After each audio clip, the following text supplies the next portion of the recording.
undeniably, whether people think there's an agenda behind this, the executive control of this football club has been well documented as being Steve Parish. He's the executive chairman. This is his responsibility.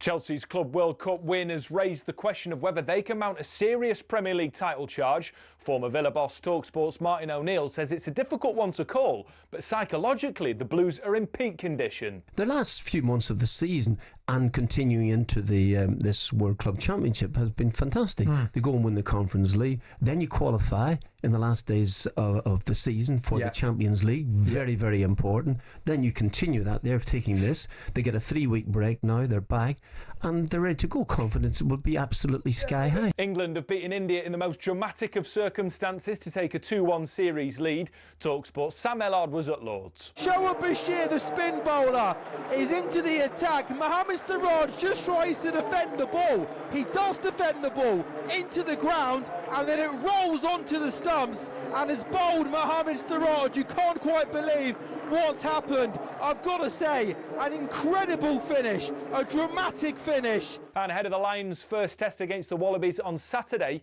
we asked former Scotland international Jim Hamilton who he thinks might have forced themselves into Andy Farrell's plans for the 23-man squad. Owen Farrell, for me, his 25-minute cameo, all right, I don't want to contradict myself and say that the opposition were good because they weren't, but he was brilliant when he came on at the weekend, looked controlled, and everything about Owen was around the leadership and the reason he's been called up. No one was actually talking about the credentials he's got as a player. He's one of the best players in the world, and he showed that in the weekend. So, like, someone like him has come out of nowhere for sure.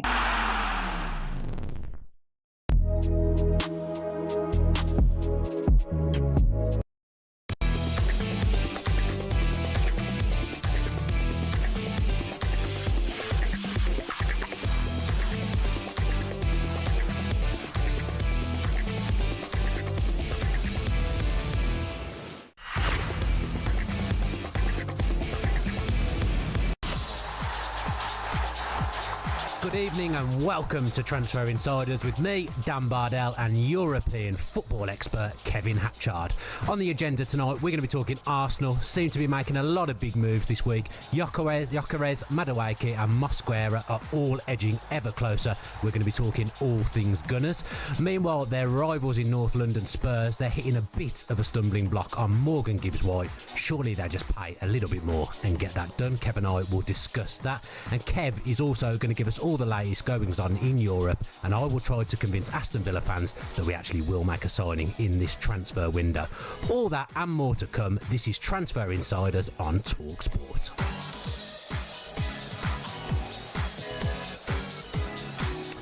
Hello, Kevin Hatchard, European football expert. I always feel a bit weird calling you European football expert because you're just a football expert, aren't you? You just know everything there is to know about football. I'll take it, though. I'll take it. Yeah, nice to be here with you, Dan. Yeah, they asked me, who do you want to work with on this Monday night? And I said, Kev Hatchard, because if there's anything I don't know, which is probably quite a lot, Kevin Hatchard will know it. Yeah, you're my safety net. That's what you are, Kev. How are you? Yeah, really good. Really good. I think it's been really interesting summer already. Enjoyed elements of the Club World Cup. Really enjoyed commentating on it. And the Euros is still on as well. Yeah. So that's been great fun. Before we know it, the new season will be here. So it's all happening. Yeah, midway through July now. You'd expect the transfer window to be ramping up, but you've just alluded to it. The closing out of the World Club Cup happened yesterday. Chelsea, unbelievable performance against Paris Saint-Germain. Just from the first 30 seconds, you thought, Chelsea are at it here, aren't they? Yeah, it was a fantastic performance. If you look at the way that they played on the front foot, really put them under pressure. In a way that a lot of teams haven't managed to do to PSG. And also what was really impressive was how they played through the press, because the most impressive part of PSG's Arsenal really has been that press, and they've had success against Premier League clubs time and again. Yeah. In the Champions League, and to not only beat them, but to beat them in the way that they did, and to expose Nuno Mendes in the way that they did. Yeah. And it wasn't all his fault, but he was exposed. They were direct. Cole Palmer was sensational, as he has been through most of the tournament. Does so much damage off that right-hand side. They just couldn't live with him. Joao Pedro's hit the ground running. I think he's a sensational player anyway, and he could prove to be one of their most important signings, I think. We haven't always said this about Chelsea, and obviously they've spent a ton of money. But the makeup of the side yesterday, everything that they did, the configuration of the team, it just worked. So you talk about that right-hand side, and Nuno Mendes did really, really struggle, which wasn't what we saw in the Champions League at all last season. But because Gusto was allowed to operate so high and overlap, that meant that Cole Palmer could kind of invert, and even though he's on the right-hand side, he would play more as a number 10, and he could just find himself in pockets of space. And the way he dovetailed with João Pedro, who I thought was absolutely fantastic, they were a really good watch, Chelsea. Well, even before they got the first goal, Cole Palmer whipped one just wide of the post, and he'll feel he should have scored. And you look at the other side, I thought the way they largely nullified Hakimi with the work that Pedro Neto did on that side was sensational. So, look, I've been quite critical of Maresca at times. I think he has had moments, certainly in press conferences, when he's talked his team down unnecessarily, where he set the expectations too low. He's talked about, even when, they went on and won the Conference League final against Betis, but he was moaning about Betis having more rest time and things like that, and he's been keen to put up barriers and say, look, this is a young team, it needs time to grow. But he got it spot on. He absolutely, tactically got it right, and has done throughout the tournament. He managed the team well in terms of, who has rest and who doesn't. It helps if you can bring in a top quality striker halfway through the tournament in João Pedro, but he's done a really good job. However, what that now means is that all of those excuses that you could hide behind, they're a young team, they're growing, all of this stuff, it's out the window now. They have to deliver a push for the Premier League title in this forthcoming season, because they've spent a huge amount of money on that squad, and they've proven that in the big games against top teams, they can deliver. Do you genuinely believe that they've got what it takes to kind of usurp one of the other top three? Because I kind of just look at it at the moment and still think Liverpool, Arsenal, City, they're the three strongest teams. But it's about expectation. It's about, can they at least compete at that top end? And I think you can't spend the money that they have. I mean, think of some of the guys that were in that starting 11. Enzo Fernandez, they spent a huge amount of money on him. I said at the time they signed him, I felt that he was a player that could do everything in midfield, and I could understand why they'd spend that money. Now, on a regular basis, you're starting to see that. You've got a World Cup winner there who can really compete for the biggest prizes. Moises Caicedo's come in for huge money, and he started to really show what he's all about. And then they're still adding to it piece by piece. Estivao's going to come in. He's a hugely exciting winger. So the raw material's there. It's now on Maresca to turn that into something tangible that they can really push those other three teams. Yeah, we're going to talk about this later, but I mentioned the configuration of the attack and how well that worked. I know they kept a clean sheet last night and the goalkeeper wasn't a problem, and defensively they were quite sound. They do feel quite far off it defensively to be genuine challengers to me. That's the big issue, and the goalkeeper is an issue. I know he played well, and a big part of their success against PSG was his ability on the ball and his ability to play through the press. But you look earlier in the tournament, he's had some good games, but you look at the goal he conceded to Estevao, and he was in the wrong position, and Estevao had a gap a mile wide at the near post. So he's always, I think, going to make those errors every so often. It's whether Enzo Maresca thinks that trade-off is worth it, considering what he can do on the ball. I do think, and we'll talk about him later in the show, but I think not pushing the boat out for Mike Maignan at Milan, I think was a mistake. Because I think, even though he's not had the best of seasons, hugely experienced, great goalkeeper, and I think somebody who would have elevated that starting 11. Yeah, like you say, we'll talk about it later, but it doesn't feel like the kind of transfer strategy that they've had going for that finished article, going for that experienced player, but we'll talk about that later. What did you make of the tournament as a whole? It was very much Donald Trump's Club World Cup last night, wasn't it? It was by the end. He did not want to leave that stage. He wanted to be involved in the trophy lift. Obviously, it was the kind of inaugural way of this competition taking place. It's been a competition for years, but this was new. It was in the summer. Lots of fuss around it. How did you find it overall? So I think there were some good things. I think that there were some positives. You look at the platform upon which teams, not just, people will talk about the Brazilian clubs, and rightly so, and the success that they had and the passion that their fans brought to it. And there's an irony there because, this is a very new tournament, but actually it was about passion that's been decades in the making with these clubs like Fluminense and Palmeiras and Botafogo. So they really brought something to it. Mamelodi Sundowns I thought were great and brought something new, and I think it is good for clubs like that to have that stage. However, you then look at the kickoff times. At times it was obviously geared towards a European audience at times, but you had players playing in just ridiculous heat, and Enzo Fernandez talked about it, how he felt dizzy. You can't have that situation where players are feeling that kind of heat, and there is a welfare issue. Then you look at the weather delays. Now I know this is an issue in the States, and you're going to have this time and again, but you have to think about, are we having the right stadiums here that can actually guard against that kind of thing? Because the Chelsea-Benfica situation was a farce. You can't have players who are just kicking around for hours waiting to finish a game. So I think that's a problem. I think some of the gimmicks didn't work. I think that's understandable. But I think there's a more serious thing at play here, which is the battle for the future of football. And I think it's almost a little bit like what's happened with golf, like the Live Golf incursion into the game, because Saudi Arabia have been able to finance this largely. They've been trying to get into top-level football, as we know, through their investment in Newcastle, through their investment in the Saudi Pro League. And this is shaping up to be a battle between FIFA and UEFA, because FIFA look across at the Champions League and they say, look what that competition generates. We want a piece of that. And the players, I think, are going to be stuck in the middle. Yeah, well, we know from what Infantino said last night, it was the best tournament ever. Of course it was. No argument. So, yeah, we want to know what you think. So do give us a call on 03717 223344, or you can text us on 81089, and we'd love to hear your thoughts on the show Transfer Insiders this evening. What else should we talk about, Kev? I think this Club World Cup is really interesting because clubs are going to want to be in it. The finances involved, it will have more prestige as it goes on. When I make that Live Golf reference, it's because what you've got is Live Golf doesn't have any history. And they can get some of the best players and they can get some of the best tournaments. And in time, people might think that it's up there on the same level. And obviously there have been changes to golf since then.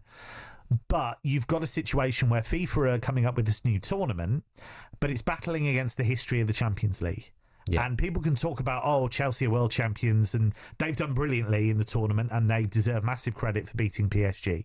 But what is that world champions title worth? They would swap it in a heartbeat for PSG's Champions League. Of course. Absolutely. Now, with the Champions League, you have the history. With the Champions League, I think you have a higher level of football towards the back end. And with the Champions League, you have that longevity and you have all of those icons and all of those classic matches. Well, the FIFA Club World Cup's not going to have that for a long, long time. And the history the tournament does have, they've ditched. Yeah. They've been so focused. Whatsoever. No. I mean, you've had some of the great European teams. You've had some great South American teams involved. You've had some great moments in it. That's all been junked. It's all been about this new expanded tournament, and the old Club World Cups don't seem to matter. So I don't really know why they didn't lean into the history of the tournament, because really it's the history and the emotion that drives the whole thing. Yeah, I think sport's got a problem in general, hasn't it? You mentioned the golf, but I think this is a problem and a battle that's going to go on for years and years. You're listening to Transfer Insiders on talkSPORT with Ladbrokes. 18+, begambleaware.org.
Hello, you're listening to Transfer Insiders with myself, Dan Bardell, and European football expert Kev Hatchard.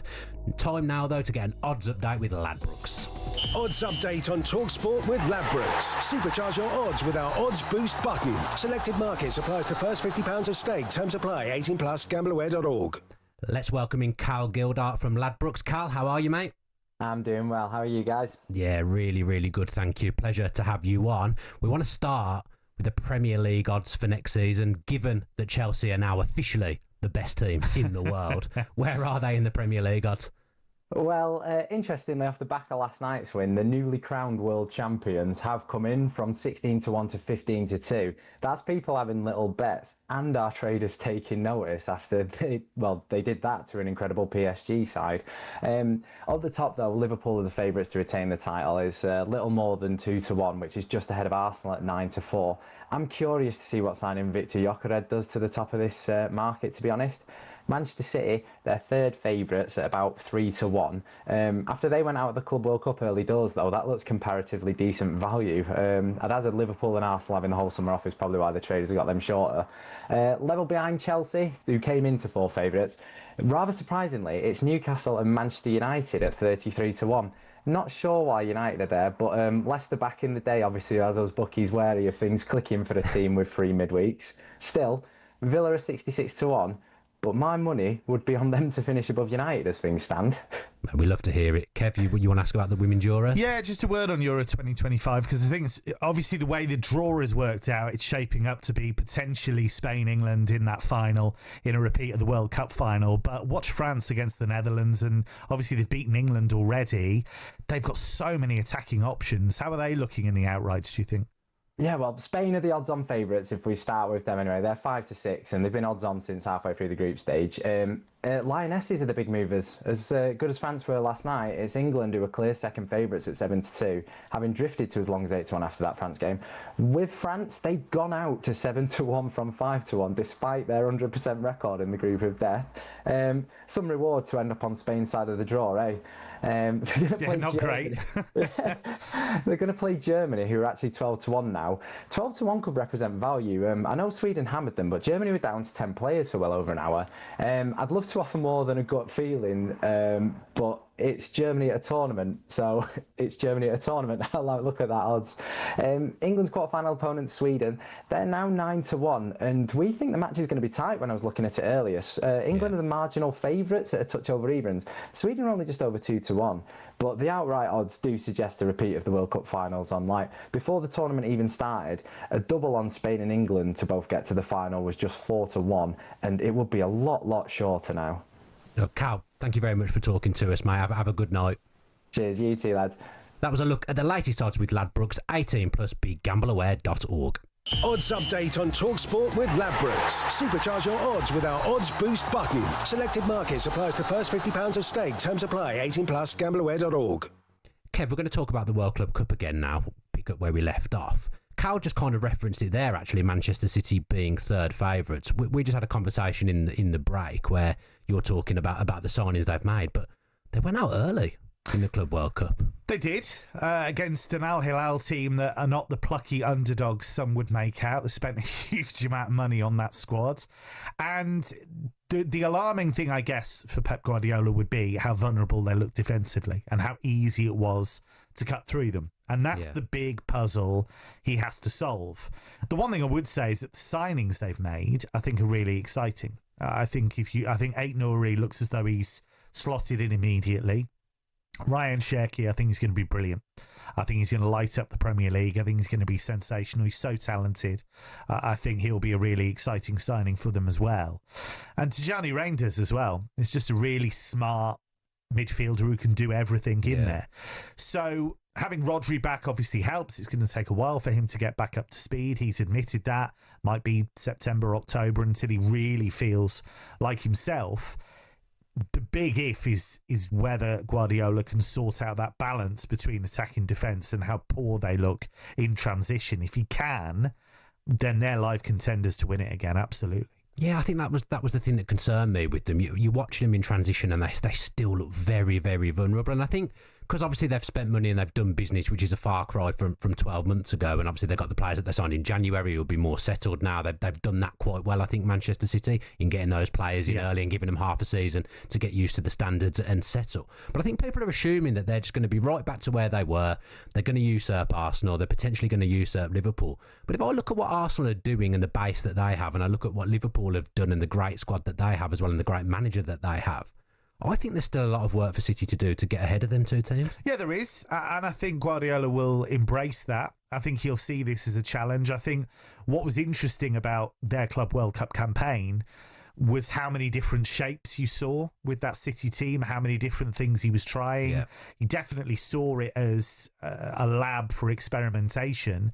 And I think he'll feel they're a bit further along from where they were. But he's realistic enough to know that whether it's further signings or whether it's just tweaking the tactical side of it, they do have to be harder to play against in transition, because that's where they're getting caught time and time again. Some of the goals they conceded against Al Hilal were pretty awful. Yeah, and we spoke about them before the break, but Chelsea now, how far away genuinely do you think they are from being contenders? Do you think it's a case of that they've got to do a bit of business on that back line? More business. I know it sounds stupid, doesn't it? They do. I think they do. I think a commanding centre-back is something you'd think they would look at. I know they've got some quality in there, but I think that's something they would look at. And the goalkeeper, I know we keep coming back to it, but I just don't know if you can challenge for a Premier League or a Champions League with Robert Sanchez in goal. As good as he is on the ball. Is he that good on the ball, though? I thought he did play really well against PSG. I think if you look at the location of the passes, the consistency of them, I thought he did a good job, and it was a vital job against that Paris press. It's rare that you see those Paris forward players not be able to apply pressure, and a lot of that was the work that he did. But he'll know they went after a very high-profile goalkeeper this summer, so he'll know he's vulnerable. And to me, he doesn't strike me as a goalkeeper that's good under pressure, like knowing that they wanted to replace him. I think he's already vulnerable in the sense that they brought in Jurgensen, and I know he made some mistakes as well, but it feels to me they're on the same level. I think in the fullness of time, you'd expect Jurgensen to replace him. The one that's interesting to me is Mike Penders. I was going to ask you about that. I know a couple of goalkeeper scouts who work for European clubs, and they both told me that Penders was really high on so many clubs' lists, and there was quite a lot of wailing and gnashing of teeth when Chelsea got him, because there was almost like, well, do they need Penders? They've already got a load of goalkeepers, but there is, I think, quite a lot of excitement in the goalkeeping fraternity about his ability long term. Yeah, and let's talk about the other end of the pitch. I thought João Pedro last night was absolutely phenomenal. If you think, they've already got Nicholas Jackson, they've signed Liam Delap. I did wonder when they signed João Pedro, like, is he going to play as a 10? Is he going to play as a number 9? To me, last night, he just looked like the perfect combination of Jackson and Delap, and looked the ideal forward for that system and the way Maresca wants to play. I thought he was absolutely tremendous. Really smart footballer, great movement, great technique. That little setup for the flick. Palmer for the shot that went wide early on, and the fact that he's hit the ground running. What we do know, though, is that he had some moments of indiscipline when he was at Brighton, and that's something he's got to sort out. And I think if he can do that, and I think if he can keep his head in the game, I think there's a sensational player there. I mean, even when he was at Watford, you can see there were games that I saw him live in when he was playing for Watford. He was just the best player on the pitch by such a distance. And you knew then there was something there, not necessarily to this level, starring in a major final, which FIFA would love us to call it. I think there's huge potential there. I feel a little bit sorry for Nicholas Jackson in the sense that, he came to Chelsea as a very raw player. And a lot of those edges haven't quite been smoothed off, I don't think. But there's a real player there, I think. And I think he knows his shortcomings. But I think if they could work with him, I think if they could give him enough minutes, I think there is something there with Nicholas Jackson, certainly. Because I was quite sceptical when he came in, because I thought he's had such a short track record, really, with Villarreal. And he'd had a few injury issues as well. But I think there's a spark there if he can control it. Yeah, what about PSG, Kev? I mean, we've been waxing lyrical about Chelsea, and we all watched PSG in the Champions League this season. They were absolutely phenomenal.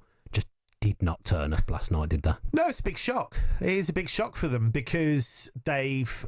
the fascinating thing about them is the temptation is to think they've been brilliant all season. They actually weren't really. In the first few months, they were quite hit and miss. They had a lot of games where they made lots of chances, didn't make best use of them, and it nearly cost them because in the Champions League, with about 2 or 3 games to go, they looked as though they might not even make the knockout phase. They came back against City, and that was the game that really made their season because I think they were 2-0 down and came back to win it.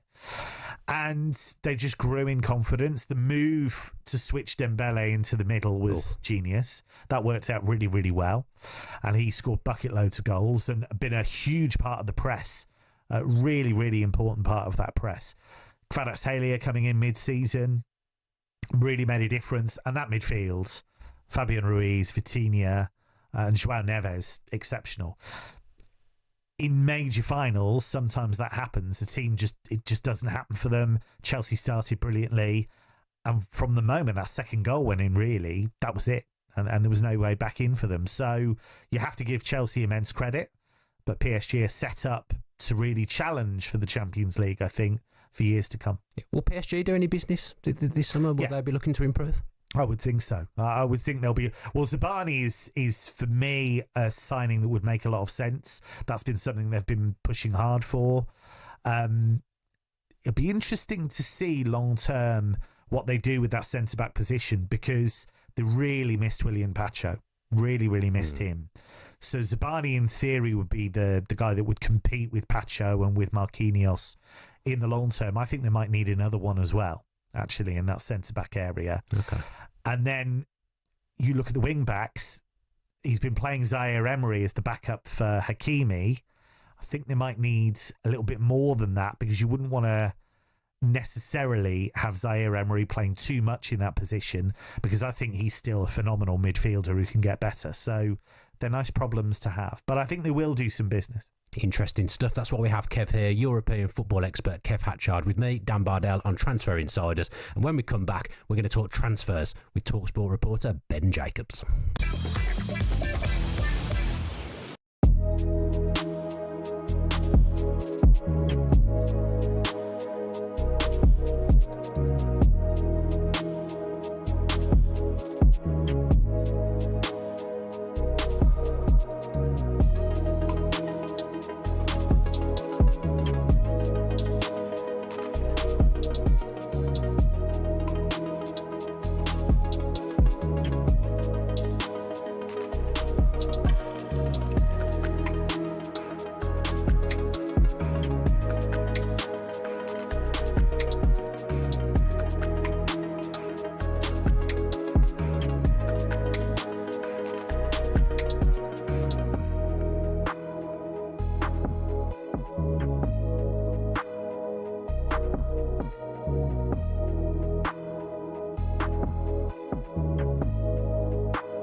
Victor Gykeres close to signing for Arsenal. The Gunners aren't stopping there. talkSPORT understands they're ready to approach Crystal Palace to discuss a deal for Eberechi Eze after having positive conversations with the player himself. He's keen on the move, which deals another huge blow to Palace after being demoted to the Conference League. Something which Simon Jordan says the current hierarchy are to blame for. It is clearly, undeniably, whether people think there's an agenda behind this, the executive control of this football club has been well documented as being Steve Parish. He's the executive chairman. This is his responsibility. Chelsea's Club World Cup win has raised the question of whether they can mount a serious Premier League title charge. Former Villa boss talkSPORT's Martin O'Neill says it's a difficult one to call, but psychologically the Blues are in peak condition. The last few months of the season and continuing into the this World Club Championship has been fantastic. They go and win the Conference League and they're ready to go. Confidence will be absolutely sky high. England have beaten India in the most dramatic of circumstances to take a 2-1 series lead. talkSPORT's Sam Ellard was at Lord's. Shoaib Bashir, the spin bowler, is into the attack. Mohamed Siraj just tries to defend the ball. He does defend the ball into the ground and then it rolls onto the stumps and is bowled Mohamed Siraj. You can't.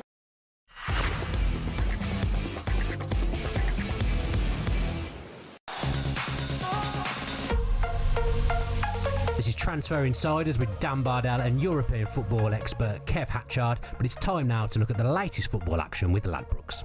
The big preview on talkSPORT with Ladbrokes. Supercharge your odds with our odds boost button. Selected markets applies to first £50 of stake. Terms apply. 18+. Gambleaware.org.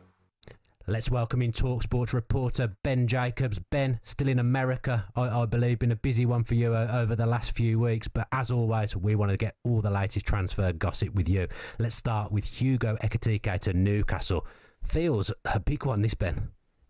Yeah, a very big one, and Newcastle always had liked Hugo Ekitike even back in 2023 before he was a PSG player, but there were issues in persuading the player to join. Now you look at the Newcastle project, Champions League football, and the feeling from many suitors, Newcastle included, has been this 100 million asking price that's been pushed by Frankfurt would drop later in the window, and now Newcastle are trying to get a deal done around the 75 million euros mark. Maybe there'll need to be some add-ons on top, and the club sent a delegation to Germany to also try and finalise some terms with Ekitike too.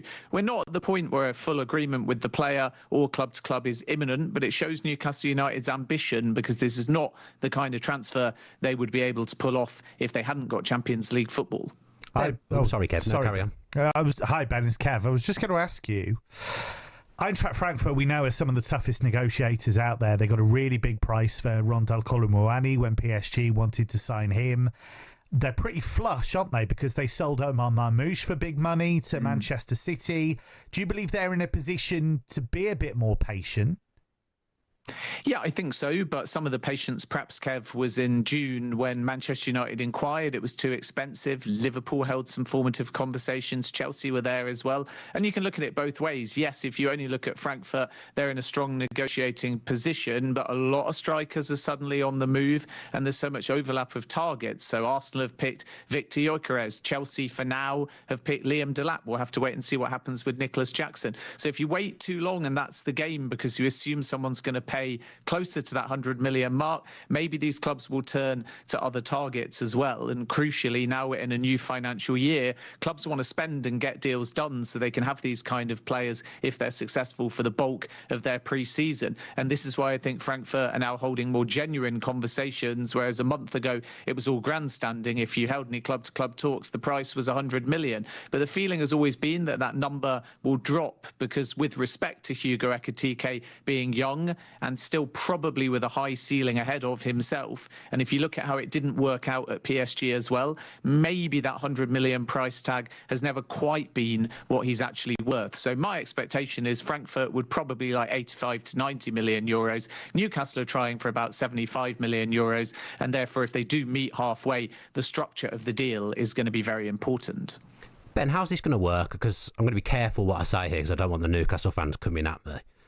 But on the face of it, they've already got Alexander Isak, arguably the best number 9 in Europe. How are they going to fit these two in? And does this mean anything for Isak's future? Yeah, and they are very similar profiles as well. But of course, Callum Wilson has departed the club, so Newcastle were always going to be looking for a young number 9. But it's definitely the case that Isak expects to start every big game when fit, if not every game. And Hugo Ekitike would essentially come in as competition to his position. It also calls into question, I suppose, more versatile attackers, the likes of Anthony Elanga, who's only just joined. He'll expect game time. And I think he can be viewed as very much a replacement for Miguel Almiron, who went to Atlanta United in January. You got Harvey Barnes on the left, who finished the season in scintillating form and can also play in a more advanced position too. But right now, my understanding is essentially that Newcastle want Ekitike for Ekitike, not because they're pre-lining up a replacement for Alexander Isak, but you expect clubs to say that because they need to also be in a strong position if anyone comes calling for Isak as well. So it feels like this is Isak plus Ekitike and Champions League money being spent. But if Ekitike arrives, then if you're Liverpool, you might take some encouragement from that. Yes, it's certainly an intriguing one. And let's stick with strikers then. What's the latest with Victor Gykeres and Arsenal? Victor Gykeres and Arsenal is almost a done deal. The fee, as we revealed on talkSPORT yesterday, 63.5 million euros plus 10 million in add-ons. And it's really just the nature of those add-ons that is being finalised. So all parties are in agreement. The number will be 10 million, but they're determining the exact specifics for when those add-ons are triggered, i.e. is it after 30 appearances, 50 appearances, trophies being won, and so on. And once that part of the deal is finalised, Gykeres will be given permission to undergo a medical. But this deal is happening. All parties are on the same page, and it should be formalised at some point this week. And what changed was that Sporting wanted 70 million euros, 10 million in add-ons, but within that asking price, they knew they had to pay a 10% agent commission. And therefore, even though the number would have been billed as 70 plus 10, the take-home for Sporting would have been less. Gykeres' agents then removed the Sporting obligation to pay that 10% commission. The fee drops, therefore, but Sporting's take-home is actually the same. So Arsenal get it on their terms, only paying an initial fee of 63.5 million and an overall package of just over 70, which was always what Andrea Berta was looking for. Sporting still get the same amount because the commission has been removed and the player also gets the move that he wants. So it's a deal that suits all parties, and it is just a matter now of when rather than if Gykeres becomes an Arsenal player. Ben, Palace fans I'm sure would love to hang on to Eberechi Eze, but there's been lots of speculation about his future. What's the latest with him? Yeah, I think Kev, Eberechi Eze is keen on Arsenal. They've held a lot of talks on the player side to understand terms, which are now not thought to be a problem. And for Arsenal, after Gykeres and Noni Madueke on the right, finding a central attacking midfielder is going to be key, which is fascinating because Zubimendi is a 6. Declan Rice, as a result of Zubimendi, may get the opportunity to play in a more advanced position. You got Eze, Martin Odegaard is still at the club as well. So Arsenal are going big, and their collective spend, because Mosquera is also about to arrive, is already above £200 million. If you add Eze, it's going to be at least 50-55, and if you pay the release clause, 68. So this is a big summer for Arsenal. And I said right at the beginning of the window, tortoise and hare, Liverpool went out fast, but Arsenal's spend at the end of the window is not going to be too far off Liverpool's, and the same for the volume of business. And Eze could be next. So this week, my expectation is Arsenal are going to start talks with Crystal Palace, not necessarily anything so formal or a bid, but they want to understand, is this a release clause or nothing situation, or might there be a way around signing Eze without triggering the clause? And that's the next step in this saga. But Eze to Arsenal remains a concrete possibility. Ben, you mentioned the tortoise and the hare, and I think this one falls probably in the tortoise category. Manchester United went after Brian Mbeumo what feels like a very long time ago now. We're updating on talkSPORT daily about this one, but where are we at as of now? Yeah, Manchester United fans are frustrated, but so were Arsenal supporters with why the Gykeres deal was taking so long. And then when you understand the backstory and you see the final fee, you think Andrea Berta waiting and using Gykeres' desire to force himself out the club got Arsenal a really good deal on their own terms. And I think Manchester United feel the same about Mbeumo. Jason Wilcox doesn't want the habit of bidding every other day, getting to 4 or 5 bids and suddenly being 20 million euros or more above what they want to pay. So Manchester United have been disciplined. The gap between the first and the second bid got them to a position of relative confidence, but it wasn't accepted. And now the parties are still working on the structure and on the add-ons. And Manchester United haven't walked away from this deal. They might if they place a third bid and it is not accepted, because, again, Wilcox doesn't want to keep presenting Manchester United as a club that will always pay that extra bit of tax. But there is still optimism and confidence on Manchester United's side, and Mbeumo only wants Manchester United. The parties are still not that far apart in valuation, and the next week is key because Manchester United do want to try and get Mbeumo over the line before they head off to America for their pre-season tour. Ben, you've been out in the States for the Club World Cup. One of the most eye-catching performers, I thought, was Fluminense's John Arias. He was brilliant down that right-hand side for the Brazilian club. He's been linked with a move to Wolves. That could be quite an eye-catching move, couldn't it? Yeah, and I think he's off to Wolves as well. And Wolves seemingly have used the Club World Cup to scout a number of different South American players. You have plenty of interest in Richard Rios, the Colombian, who has been on Wolves' radar too, but the asking price is too high. So I don't expect Wolves to get that one over the line. But John Arias, who, as you say, was fantastic during the World Cup, is going to be a Wolves player. There's an agreement in principle in place for around £50 million. The player's already verbally agreed terms, so we're now in a situation where only formalisation is needed. It may take a few more days because these Club World Cup players have gone off on their holidays. Not all of them want to immediately end their holiday just to come back and do a medical and so on. But Arias to Wolves is a deal I expect to happen, and all of the club-to-club and player-to-club terms are already in place. Ben, Chelsea are officially the best team in the world. They're always the busiest team in the world. What are we watching out for from them now that they are world champions? Yeah, it might be a bit underwhelming for Chelsea because it'll be outgoings focused. There's a possibility that offers to entertain for Nicholas Jackson, if that's coupled with Christopher Nkunku, who's on Bayern's radar. There may be room for one more attacker, and Newcastle might be nervous because they're working on Hugo Ekitike, and if Chelsea had another attacker, that might be Hugo Ekitike. I'd keep an eye on Chelsea and Benjamin Sesko as well, which is a slightly odd thing for me to say because a few weeks ago it was very clear to me from Chelsea sources that Sesko had been ruled out because he was too similar to both Liam Delap and also Nicholas Jackson. But coming back to that last point I made, if Jackson goes, then you've only got Liam Delap in the out-and-out mould of a senior number 9, and therefore Benjamin Sesko, who hasn't gone to Arsenal, could be one that Chelsea revisit. But Hugo Ekitike has been on Chelsea's radar too. Newcastle are obviously the ones pushing, so let's see whether we get another head-to-head between those two clubs.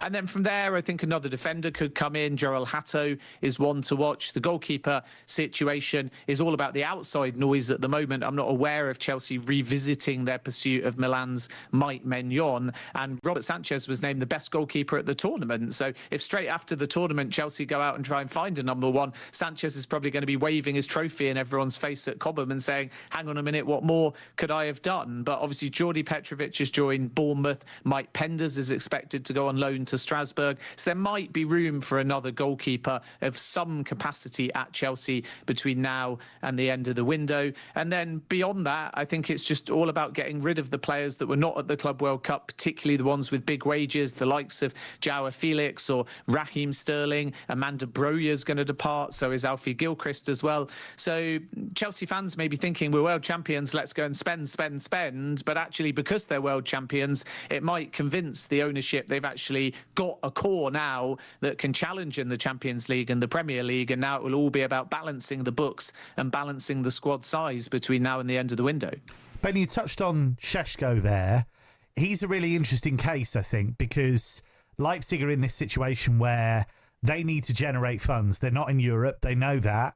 They've got Xavi, they've got Sesko, they've got players that they know they could raise funds. But is that going to be a wait and see for a lot of Premier League clubs? Because you don't have to make that move now, do you? You can wait until later in the window. And that might force Leipzig's hand a little bit. Yeah, I'm surprised at how tough Leipzig have negotiated, even though we know that this is the business that they're in, especially when you're part of the Red Bull group. It's all about developing a player and then cashing in at a premium.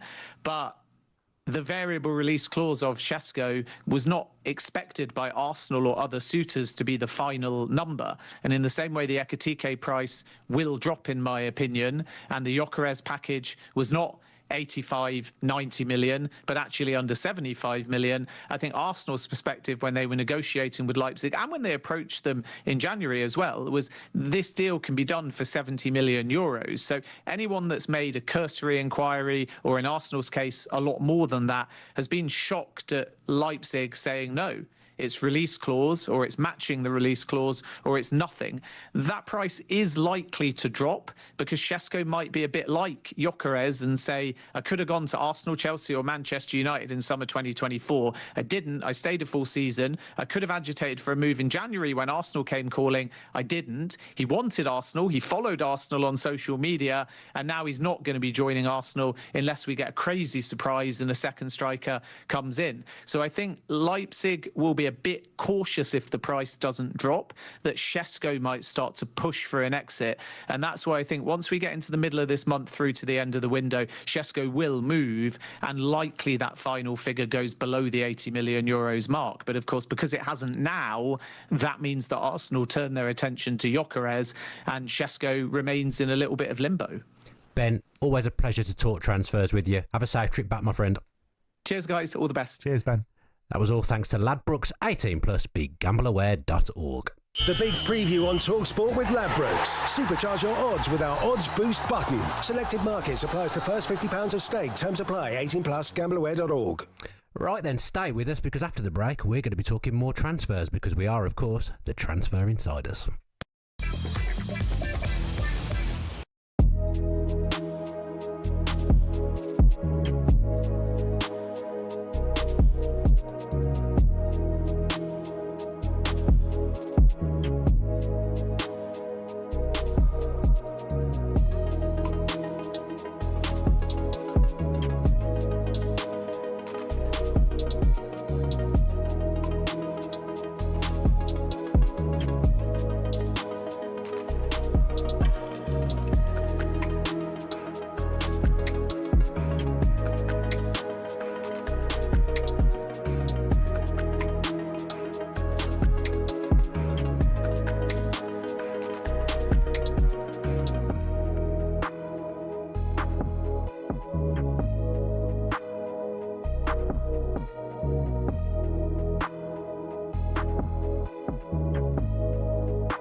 You're listening to Transfer Insiders on talkSPORT, and Kev, we've got some breaking news. Leeds winger Dan James has signed a new 4-year contract at the club. Let's just talk a little bit about Leeds. Signed a lot of players from the Bundesliga.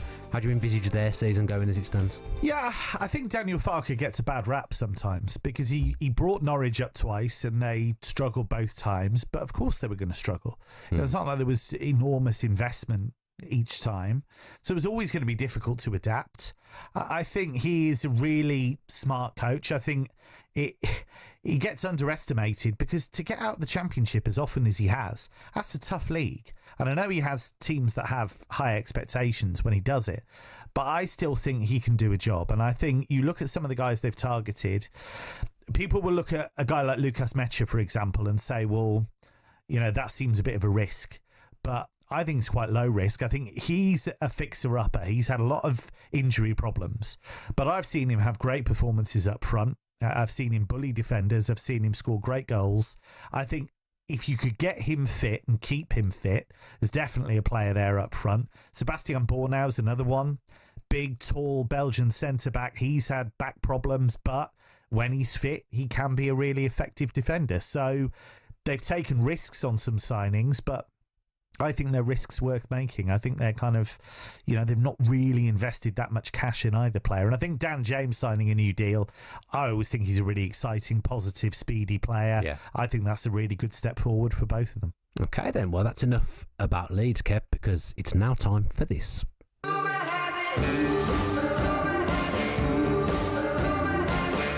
This is our feature, Rumour Has It, where Kev and I are going to be told some of the latest transfer rumours, and we're going to give our opinion on whether we think it's a good move for the player and a good move for the club. So we've got producer Connor in the studio with us now to run through it. Evening, gentlemen. Hello, Connor. Great start to the show as well. Thank you. Have you two ever worked together before? For different companies. Can we talk about other companies? Are we allowed to do that? Maybe not Different names, clubs, but different clubs. Different clubs, yeah. We're big transfer window movers. I was We like gonna to move say. around. The chemistry's fantastic. Wonderful. The first rumour I have for you is Manchester United's Alejandro Garnacho. Now, he has supposedly turned down a move to Saudi Arabia in preference of a move in Europe. Well, now, what do we think about Garnacho? I mean, where potentially could he go? I mean, would he work in Saudi Arabia, do you think? Well, I think he would, but I think there's a market for him in Europe if he wants it. I think the talent is there. The issue is there are clearly things about his personality and his work rate and his general demeanour that Ruben Amorim doesn't like. And Garnacho is one of a number of players, not just at United, but at several clubs, who clubs are trying to shift. But when the market knows you're trying to shift them, it's difficult to get the kind of money that you want. Napoli were very keen, and it didn't happen, and so they've looked elsewhere. But I think there is a market for him in Europe and maybe a market for him in the Premier League, but he might have to be realistic about his wage demands, and United might have to be realistic about the kind of fee that they're going to get for him. Does Gittins put pay to him going to Chelsea? Because obviously Chelsea were the most heavily linked Premier League club. I mean, you never say never with Chelsea, That's but true. I don't know would why I said think that. so, given the money they've invested in Gittins and given that he plays down that left-hand side. I would think so. So it'd be interesting to see what Premier League clubs would go for him.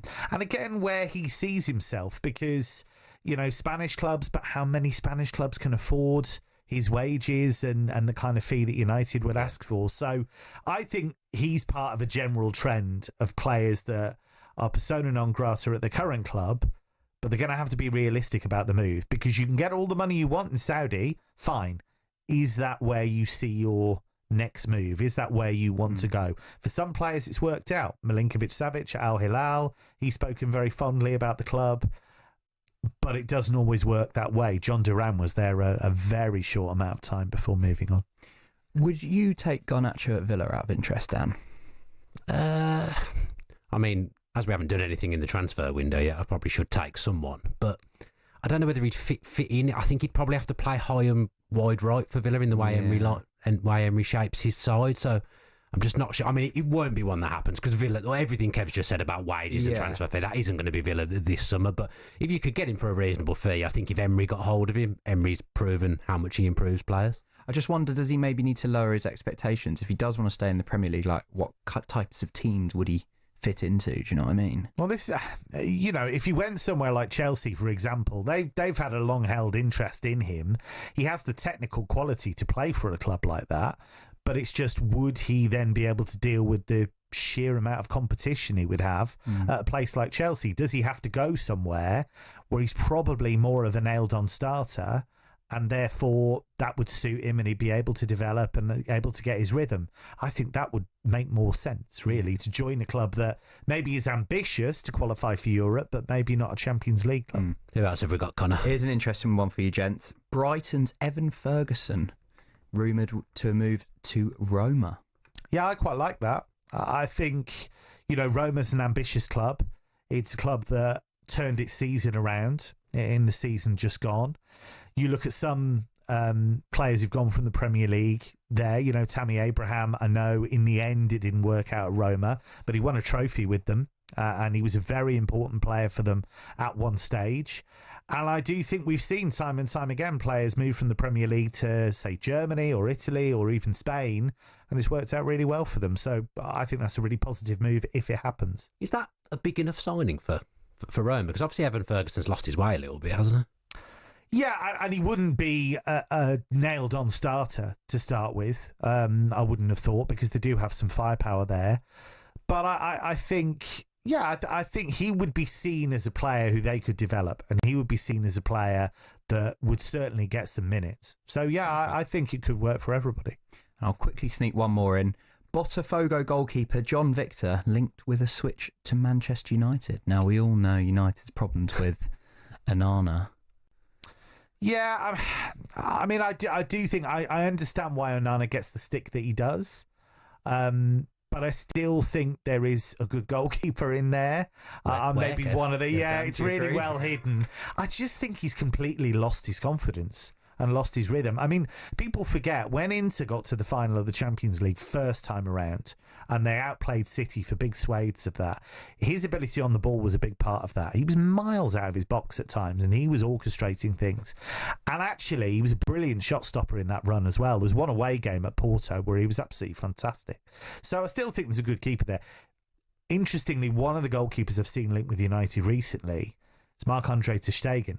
Oh, yeah. Now, that's really interesting, because he's just come back off a long injury. Barcelona gave a new deal to Szczesny, and they've signed Joan Garcia from Espanyol. So they don't need ter Stegen, really. So there's potentially a really good goalkeeper there up for grabs. I mean, I'm going to give that move the big thumbs up, because it keeps them away from Emi Martinez. Well, this so is for me, the thing that's as well, a isn't big it? yes. But also, what do you think of Onana, Dan? Do you think that's a position United need to be strengthening in? Or do you think you look at that team and go, do you know what? There's other places they need to look at first. There's obviously work to do in other areas, but the goalkeeper position is arguably the most important in football, and Manchester United haven't got that right as of now with Onana in goal. He has lost his way. When he was at Inter, he was brilliant, a Champions League final goalkeeper. It's become a thing, environment, isn't it? It's become a thing, right? Because what happens sometimes, not just with goalkeepers, but with a player, when the narrative is so strong and everybody's looking for every error that you make, it's really difficult then to get that back. And he was brought in by Ten Hag as a guy that he'd worked with and a guy that he thought was going to be really successful. It just hasn't worked. But I still think there's a good keeper there, but he might need a move. It's the most difficult market as well, isn't it, the goalkeeper market? Because you're waiting for one to move, for something else to happen. And until that happens, everyone kind of stays where they are. And Manchester United won't be able to spend big money on a goalkeeper unless they shift Onana. Yeah. Well, absolutely. Connor, thank you. Cheers, for joining us in the studio. Absolute pleasure. You're listening to Transfer Insiders on talkSPORT with Ladbrokes. 18 plus. BeGambleAware.org.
Gykeres close to signing for Arsenal. The Gunners aren't stopping there. talkSPORT understands they're ready to approach Crystal Palace to discuss a deal for Eberechi Eze after having positive conversations with the player himself.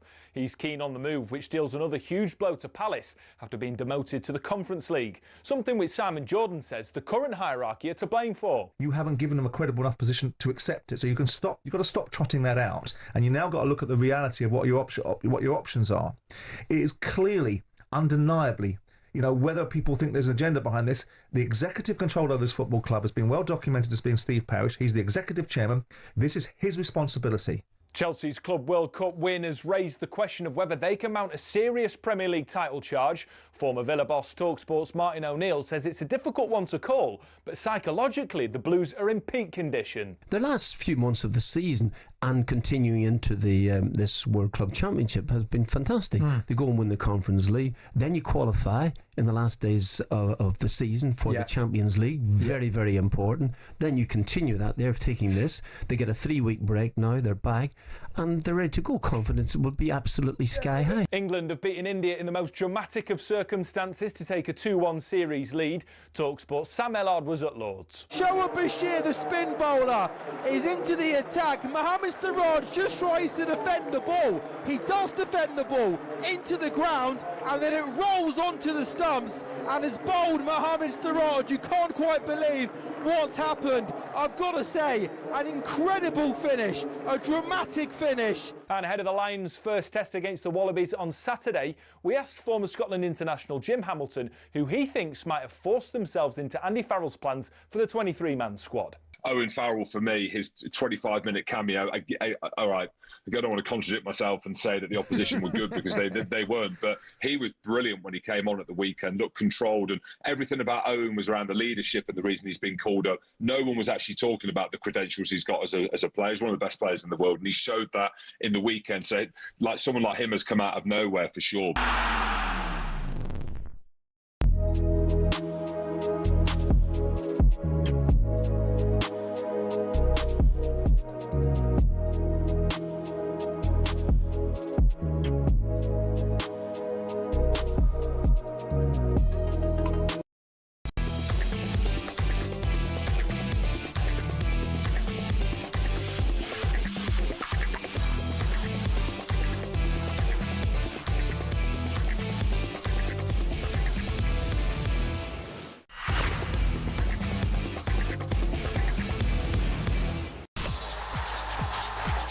Hello, this is Transfer Insiders with myself, Dan Bardell, and European football expert Kev Hatchard. Now, we're going to talk about Darren Bent's favourite subject. We're going to be talking Arsenal with Tom Canton, who is the chief Arsenal writer for Football London. And Tom, I imagine you're pretty busy at the moment, mate.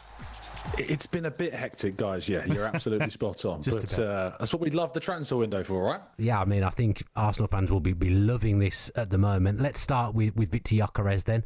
Surely that deal's going to get completed this week.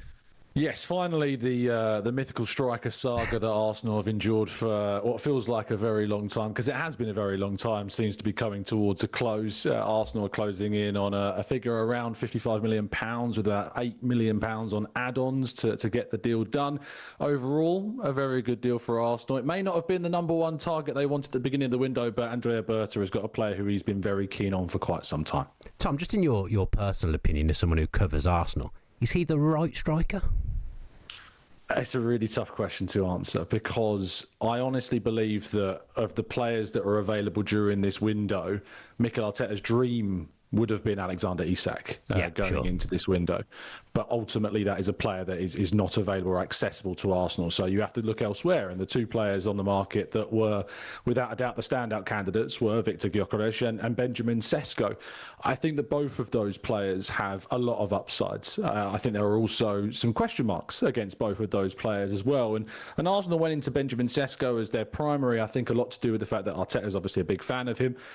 He's got the youth on his side as well, only 22 years of age. And if you're going to invest a lot of money in a centre forward, having that ceiling to grow into is a big benefit. But They've gone for Gykeres now that the deal with RB Leipzig was not feasible, and he's a very, very astute backup because, I mean, calling him a backup seems to do him a disservice, I think, because the number of goals, of course, that he scored for Sporting in the last couple of seasons and in the Championship, of course, with Coventry, shows the quality that's been there. And sometimes strikers and players in general bloom later in their careers, and at 27 years of age, he's going to come into the Premier League in his prime and hopefully deliver Arsenal what they've been hoping for a very long time. What do you think this might mean for Kai Havertz? Because there's been all this talk about Arsenal need a striker, but of course he filled that void for quite a long time until he got injured. And when he got injured, that's when Arsenal seemed to have a drop-off, certainly in the Premier League. So what does it mean for him, do you think? Well, Mikel Arteta is still a massive fan of Kai Havertz. And, you know, if I was a betting man, I wouldn't necessarily bet against him starting at Old Trafford on the opening day, despite the signing of Gykeres either, which would be a little bit of a turn up of the books, I think, after Arsenal have waited so long to sign a centre-forward. But the benefit of Havertz is that he is not a traditional number 9. It's difficult to define him as a traditional anything. It's difficult to know which is his best position at times because he can play in so many different areas. What he'll offer Arteta and Arsenal is depth in that centre-forward role. He'll offer Arteta an option. He'll offer him some tactical differences to be able to use him in some different roles. We've seen him in the left 8. We've seen him as an attacking midfielder. And, of course, we've now seen him more recently as a centre-forward. And he was tracking towards a 20-goal season last year before he got that injury. So we know he can score goals. He scores goals in big games, be that North London derbies or, you know, contributing assists at Old Trafford or scoring in the Champions League against some big opposition. So he's still going to be an asset to Arsenal, even, I think, after the signing of Gykeres. I think people forget that he was actually brought in to replace Granit Xhaka initially, and then eventually moved further down the pitch and was playing up top. I want to ask you now about Noni Madueke. Now, there's been a lot of kind of uproar on social media around this signing, which I've got to say, I don't get, because as someone who could be an alternative to Saka and also play on the left, I'm not sure what people are hoping for. I think whenever I watch him play for England, he always looks one of the best players on the park. Yeah, I think it's firstly right to point out that the level of backlash has gone way over the top and well beyond anything that is reasonable. There's been reactions, online reactions, of course, directly towards the player, supposedly with DMs sent online. It's just inappropriate and wrong, and it should be discouraged at any opportunity. If we look at Madueke and the concerns that I think, you know, fans are allowed to criticise, you're allowed to have an opinion, you're allowed to doubt things, you're allowed to ask questions, that's absolutely fine.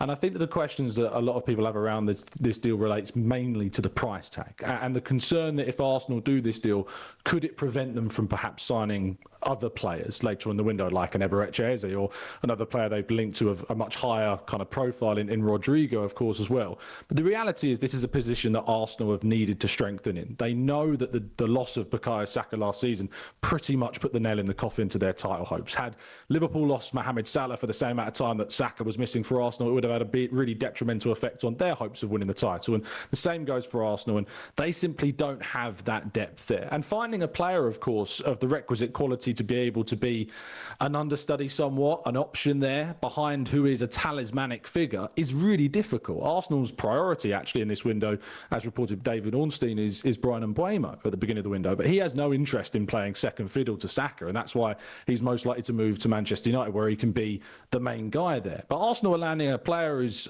got some really good underlying numbers in Noni Madueke, and who Arsenal are getting for a price tag that is below that of Jamie Gittins, below that of Mohamed Kudus, below that of Anthony Alanga, below that of Morgan Gibbs-White, despite that being a release clause, of course, which I think if it weren't there, would be going for more money this summer.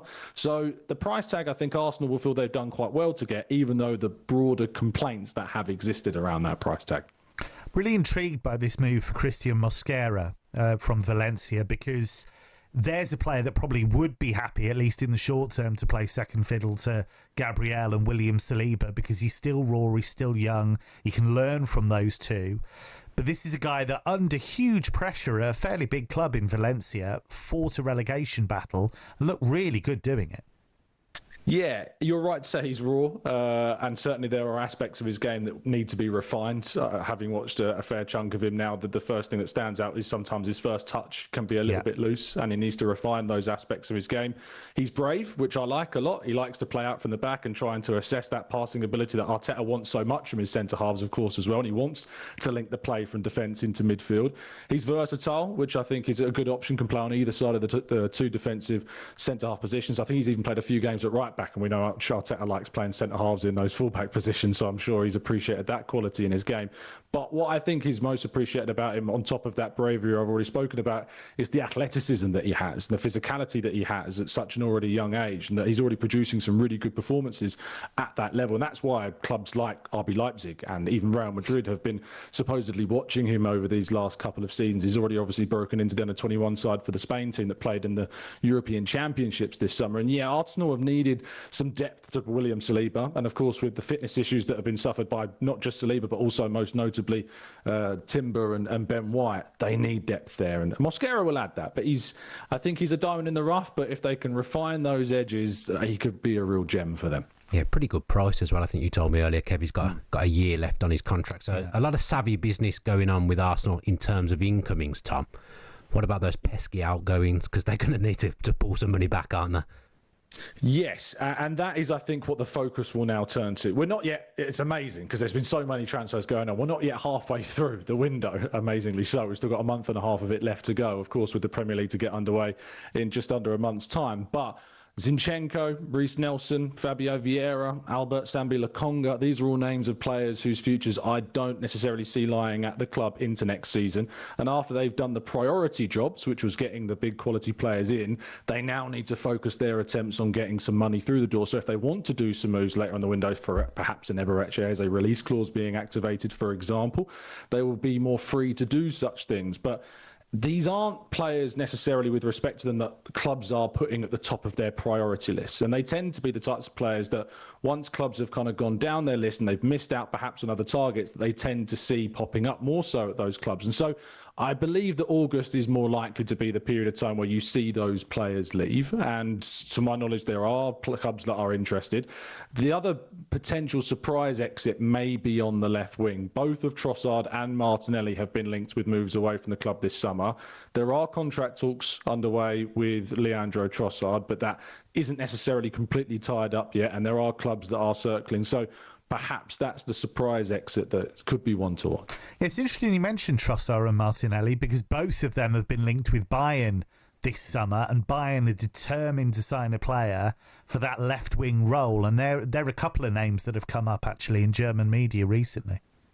Yeah, and both of them, I think, would certainly offer Bayern, the depth that they like and the breadth of attacking quality they like to have, both from a younger perspective in Martinelli or perhaps a more experienced head in Trossard. Both of them would offer something. And it's ironic because, Arsenal for a long time have been a club where fans have said we need to be more serious in the market and sign players from top teams. And now you've got a club like Bayern Munich perhaps looking at Arsenal's own players. But when you look at the history of Manchester City or Liverpool, these are clubs that, despite have won trophies, have sold off big players, players that have really contributed to them during those periods of winning silverware, and they've been fine as a result because they've effectively replaced them.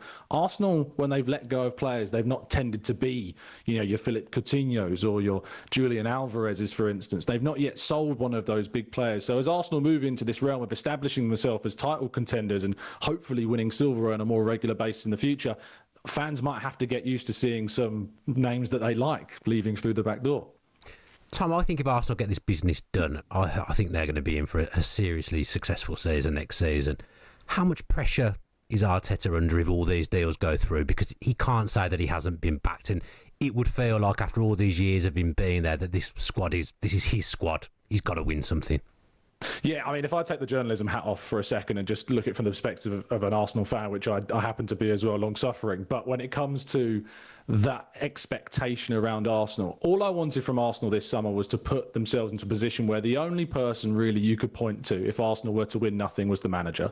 Because last season we could point to the injuries and we could point to the lacklustre summer transfer window and the zero activity, of course, in January. Those are the things that you could point to, and Arteta arguably did a pretty decent job getting Arsenal to second into a Champions League semi-final with all those issues that were going on.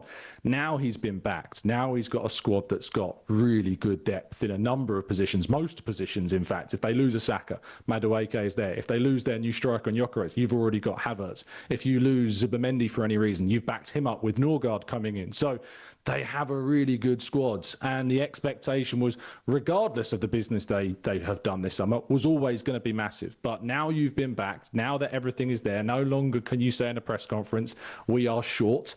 You have definitely got a squad that's capable of challenging, and fans will have expectations, rightly, of silverware this season. Kev, how close do you think they are if they get all these signings over the line? Yeah, I do think they're close. I think what Arteta's done is made them one of, if not the best out of possession team in Europe. Yeah. I think without the ball, I think they're sensational. And he deserves massive credit for that.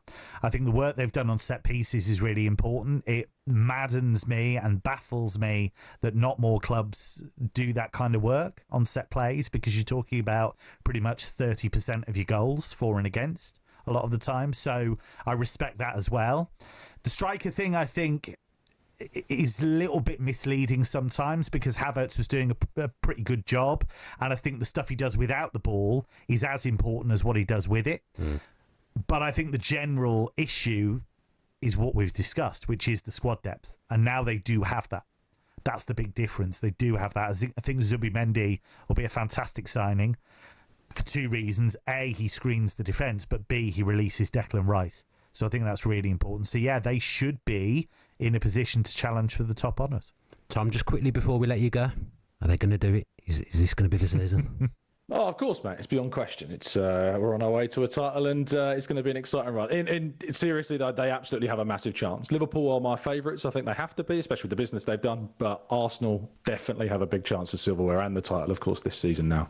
Well, Tom, it's been a pleasure to talk to you. Not sure that... Can you say you're long-suffering when you've seen some of the things that I Tom saw said? you wince when he said that. It's all relative, isn't it? I'm sure there'll be people looking at me. It is all relative. But Tom, thank you ever so much, mate. Tom Cantor, thanks, guys. Chief Arsenal writer for Football London. You're listening to the Transfer Insiders on talkSPORT with Ladbrokes, 18+, begambleaware.org. And when we come back, we're going to be talking my favourite topic. It's Aston Villa.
You are listening to the Transfer Insiders on talkSPORT with myself, Dan Bardell, and European football expert Kev Hatchard. But if you're looking for something else to listen to, there's a brand new podcast coming to talkSPORT. 21 minutes to go with Goldstein and Cundy, and it's out now. Each week, the former late night superstar duo, I think they must have wrote this, will offer a flavour of the good old days in a no-holds-barred, adults-only show that lasts exactly 21 minutes and not a second more. It does exactly what it says on the tin. Here's a taster of what to expect from the first episode, where Cundy explains how he and his siblings got their names. Jason King, the detective. Right, okay. So your brother's Dave? Dave. Who's he named after? David King. King David. Right. Is that King David? And what's your sister called? Victoria, Queen Victoria. Her name's Victoria. They were named after royalty, and you were named And I was after just TV named after- fictional detective. Who was called King. So that's 21 minutes to go. The new weekly podcast with Goldstein and Cundy, available now wherever you get your podcasts from, with new episodes dropping every single Monday. Now, Kev, we're going to talk about my favourite subject, although there isn't really much to talk about if I'm being brutally honest, but we're going to try. We're going to talk about Aston Villa Football Club and what's been a pretty quiet transfer window so far. Yeah, but I don't think there's a reason to panic. No. I think if those moves for Marcus Rashford and Marco Asensio taught us anything, it's that opportunities come up in the window. And it ties in with what we were talking about with Garnacho. There will be players who want a move, who haven't been able to find it. And if Villa, I know Villa have PSR issues, but if they can find a bit of wiggle room in the budget to pick up a loan here and there to augment that squad with some experience, then I think they'll be able to do that. And Unai Emery is not the kind of coach that would panic. He would look at it and think, well, I can improve this player, I can maybe play this player in a different position. He's done it before. He's done it at Sevilla. He's done it at Villarreal. He's shown imagination when he's had to. I think it's quite interesting some of the stuff they're doing as well. Kostan Nedeljkovic is going back out on loan to RB Leipzig. Now, he did really well, actually, in some of the games. And RB Leipzig were very happy with him. But I don't think they wanted to pull the trigger on a permanent move. But you send him out and then you open up a bit more space. Not loads, because he's obviously not on huge wages. But you do little bits of, pulling frayed ends here and there, and you try and change a few things. And you can maybe add that up to one key player who you can bring in. So I think they're being patient, and they have to be patient because of PSR. Yeah, look, it's July the 14th, and as we said earlier on the show, there's 6 or so weeks left in the transfer window. But when the transfer window's open, fans, they want to see transfers, don't they? And Villa fans aren't seeing that at the moment. But the reason I'm not worried is I trust the club. Unai Emery pretty much runs the club at this point. And it feels like the teams that Villa are going to be competing with are all doing a lot of business and bringing in superstars, and that's fine. But Villa's superstar, as you just kind of alluded to, is the manager. So I feel it's the manager that pulls Villa up. And whilst he's in charge, I kind of have no worries about Villa being in and around the top 6, because as long as he's there, I think he's that good that will always be the case. Plus a big chance at winning a trophy this year with the Europa League. And look, they took a big swing at qualifying for the Champions League and it didn't quite happen, but also they got quite far in the Champions League. They gave PSG a real scare in that second half of Villa Park, so it was worth it. It was a calculated risk. They've still qualified for the Europa League, as you say, and I think it looks as though they're going to sign Marco Bizot as a backup goalkeeper. Tell me what word you used to describe this to me on message. A luxury number 2. Luxurious, I think you said. Yeah, I mean, the reason for that, people look at it and think, what, a 34-year-old that's signing from Brest in Ligue 1? But he is, in the sense that, he's somebody that played in the Champions League last season, played for a club that qualified against all the odds for the knockout round. Nobody saw that coming.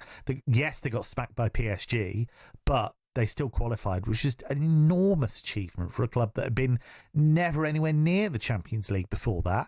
He was a big part in them actually, making that progress. Kept a lot of clean sheets for Brest. He started at Ajax. He's got pedigree. He has played for the Dutch national team, only once, but he has played for them. And he's just a very experienced, very solid goalkeeper. He's played in a lot of different countries. And I just think that's the kind of imaginative move that you wouldn't have necessarily seen coming, but it's opportunistic. Yeah. And that's what Villa are. And it's a signing as well, which is what everyone wants to see. I think one of my, and probably other Villa fans would echo this, one of the minor concerns I have at the moment is that they kind of got the last summer a little bit wrong, I would say. For example, Phila Jean came in as a replacement for Moussa Diaby, and that didn't really work, and he was offloaded to Ipswich in January. But the reconfiguration of the squad in January was brilliant, and that was what gave Villa the platform to have a really, really strong kind of last third to the season. And like you say, went far in the Champions League, went far in the FA Cup, and couldn't have been any closer to getting Champions League football again. But I do feel it was Asensio and Rashford that kind of raised the standards. And actually, I feel like they re-energised Emery a little bit in that second half of the season as well. And they were responsible for a lot of goals and assists. So they need replacing. And at the moment, you probably look at Watkins, you look at Rodgers. There's no one else with kind of proven big numbers in that squad. So that is something that's going to need addressing. Yeah, and those opportunities aren't always going to come up. You know, to sign a guy like Asensio, who was basically surplus to requirements at PSG because they have an amazing squad. You wouldn't normally be able to pick up a guy with that kind of experience and that kind of track record. And with Rashford, again, that was opportunistic and he needed a fresh start. He never really gave the impression he was there for a long time. He was there for a good time, but he did his job. He did what was required of him. And so Villa made those moves and it nearly got them where they wanted to be. And I think because of PSR, they do have to be careful. And I don't think that's necessarily a bad thing. And I look at Liverpool, obviously they've made up for it since, but, you know, they kept their powder dry last summer and it worked out incredibly well for them. And I still think there's a lot of quality in that Villa squad. I think they've done some really smart things. I think they got big money for Duran, and I think that was the right thing to do at the time. They got big money for Diaby. I wasn't sure about that at the time because I still think he had a lot to give, but I can understand why they did it. And this is a club that is operating at a higher level than it was. It's not easy to stay there because those expectations are a lot bigger now. What do you make of the SCR rules, the PSR rules? Because as Villa fans, we feel a little bit hard done by. Look, the wages to turnover is too high. We all know that.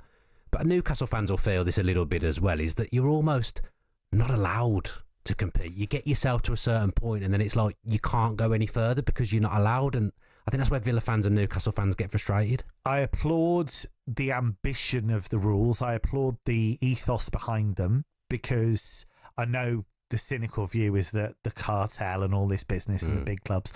I don't necessarily see it that way, but I think they're written wrong. I think they incentivize selling academy products, which is completely wrong. It's a nonsensical way of doing it. It doesn't make any sense at all because what you want is to actually incentivize clubs to keep young talent, to develop young talent. That's what you want. The way I would do it, and I don't think anybody will go with me on this, but the way I would do it is I would set the same ceiling for every club in the Premier League. If you could match it with the top European leagues across the continent, great. But that's probably not realistic. But what you say is to every single club in the Premier League, you can get to a certain level, a certain cap with transfers and wages. And we'll set it quite high. We're not going to restrict you. We'll want you to have some of the best players in the world. So we're going to set it quite high. But you can't go past that unless you give academy products a certain number of games. And then we'll give you a little bit more wriggle room at the top. What that would do, if you set a certain level, you'd need a couple of seasons to shake it all through because players are under contract and what have you. But what it does is it doesn't stop ambitious clubs like Villa or Newcastle because they can get to that level and they can spend the same as Manchester City, the same as Arsenal, for example. You set that level the same. But what you don't allow is the state-owned clubs. And people can talk about separation between PIF and Saudi Arabia all they want, but Newcastle is effectively, in my eyes, a state-owned club. Manchester City as well. What you then stop is them superheating the market and them saying, right, we can pay these wages and you can't. And I think that's the way to do it. And I think if you allow ambition, but what you don't allow is 2 or 3 clubs to absolutely blow the rest out of the water, and you flip it so that if you do play your young players and your academy products, you actually get a benefit, a tangible benefit of doing that. That is the way I would do it. Okay, interesting. Kev, you're a European football expert, so it'd be remiss of me not to ask you about Aston Villa in the Europa League. Is my dream of winning a trophy, the first trophy since 1996, going to happen this time? I think it could. Absolutely, it could. Because I think what you don't have, which I think is a really good thing, is you don't have dropouts from the Champions League dropping into that Europa League. I think that's really important. I mean, look, Tottenham got to the final and won it. Manchester United got to the final and they had awful league seasons, but they were able to show their squad depth and show their quality in the end.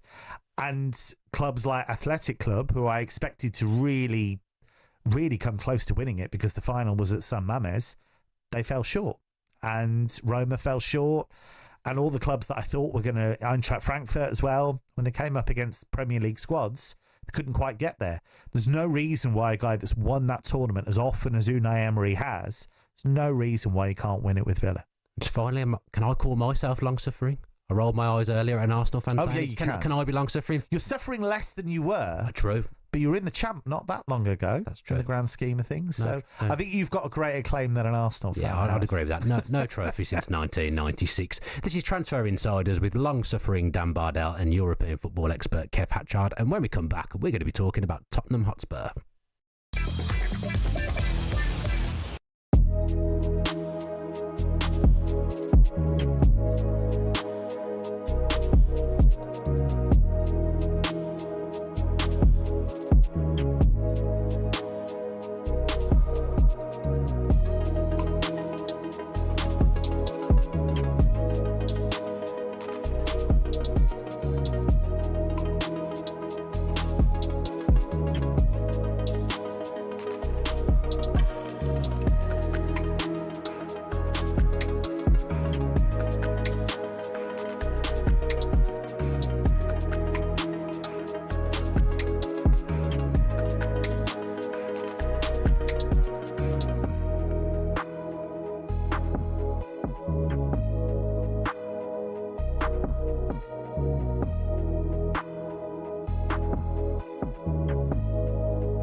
Victor Gykeres close to signing for Arsenal. The Gunners aren't stopping there. talkSPORT understands they're ready to approach Crystal Palace to discuss a deal for Eberechi Eze after having positive conversations with the player himself. He's keen on the move, which deals another huge blow to Palace after being demoted to the Conference League. Something which Simon Jordan says the current hierarchy are to blame for. It is clearly, undeniably, whether people think there's an agenda behind this, the executive control of this football club has been well documented.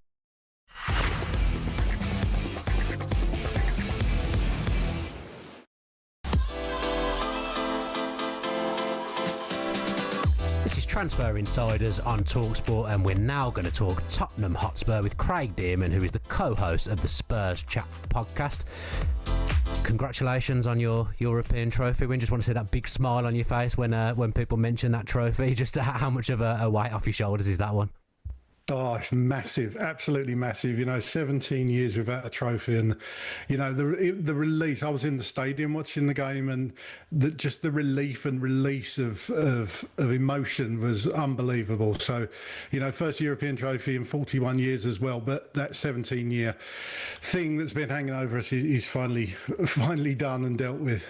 Kev, can Craig be described as long-suffering? Is he allowed to take that trophy? Just about on the edge. Not quite as long-suffering as Villa, maybe, but just about on the edge. How did you feel about Ange going? Because I found that really fascinating, that whole kind of duality between the fact they were so bad in the league and yet he clearly prioritised the Europa League towards the end.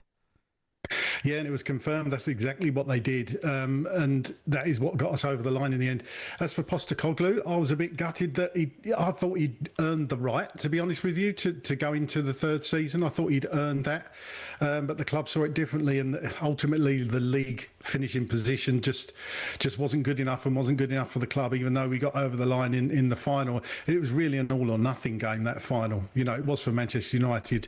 It's probably more important for Spurs to win it, to be honest with you, because of the recent history you just mentioned. But yeah, I was gutted to see Postecoglou go, but now firmly behind Thomas Frank. Yeah, Craig, it's another new era now. It's the Thomas Frank era, and I guess as new eras go, as starts go, taking a player from West Ham is quite nice, a nice start.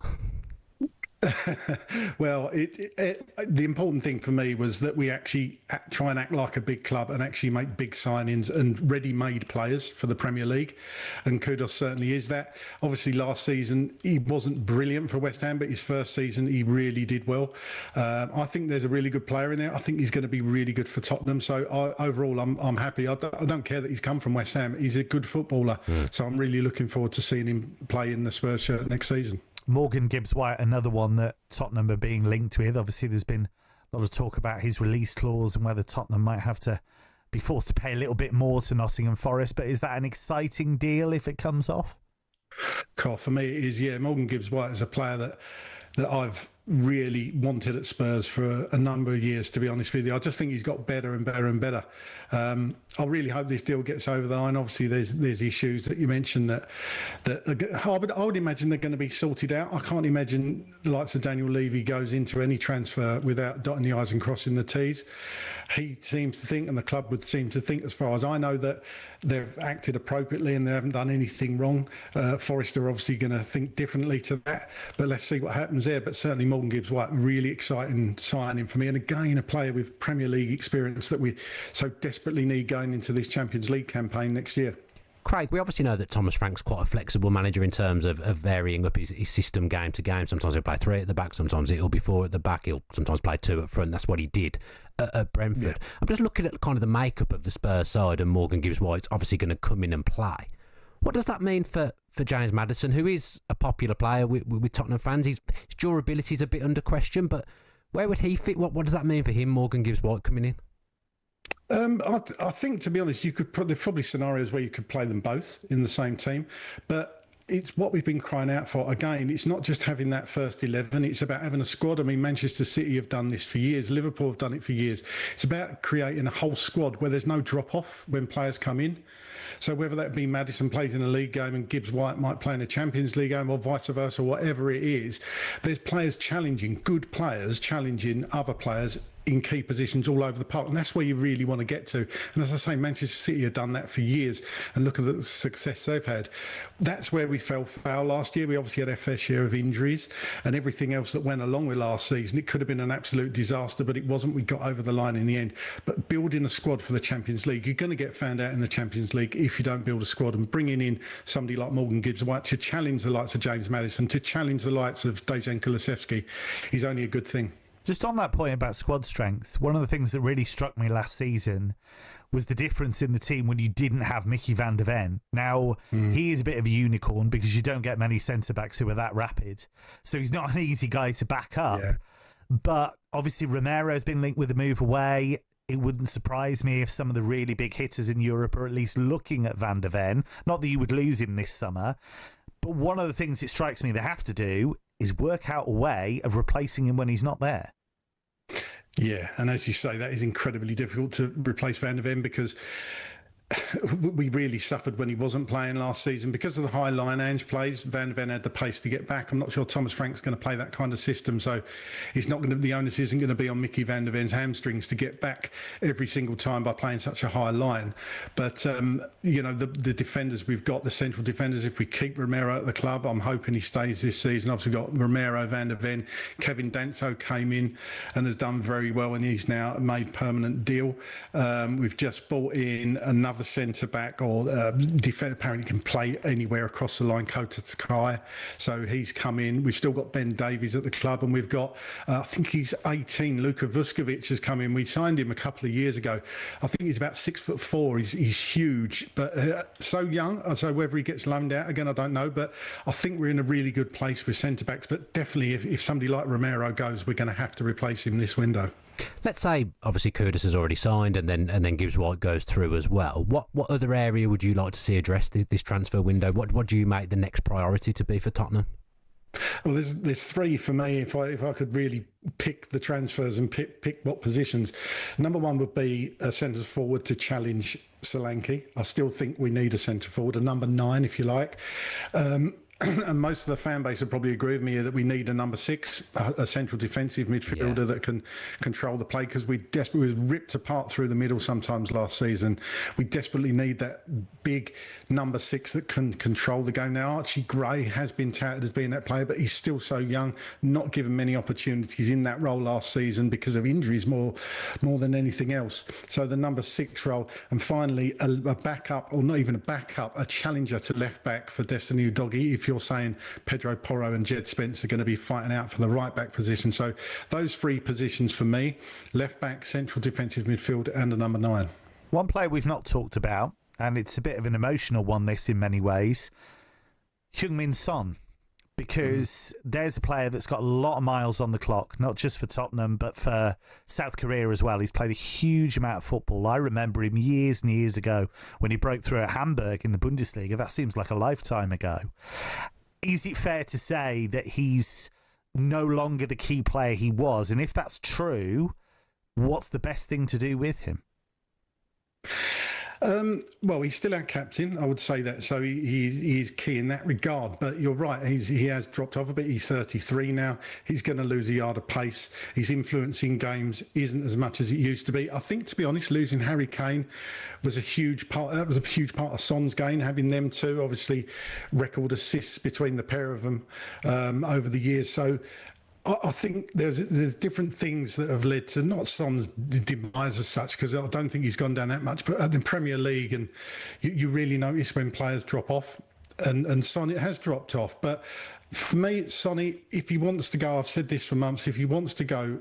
If he wants to stay, happy to let him stay around. He's a legend at the club. I love Heung-Min Son to bits.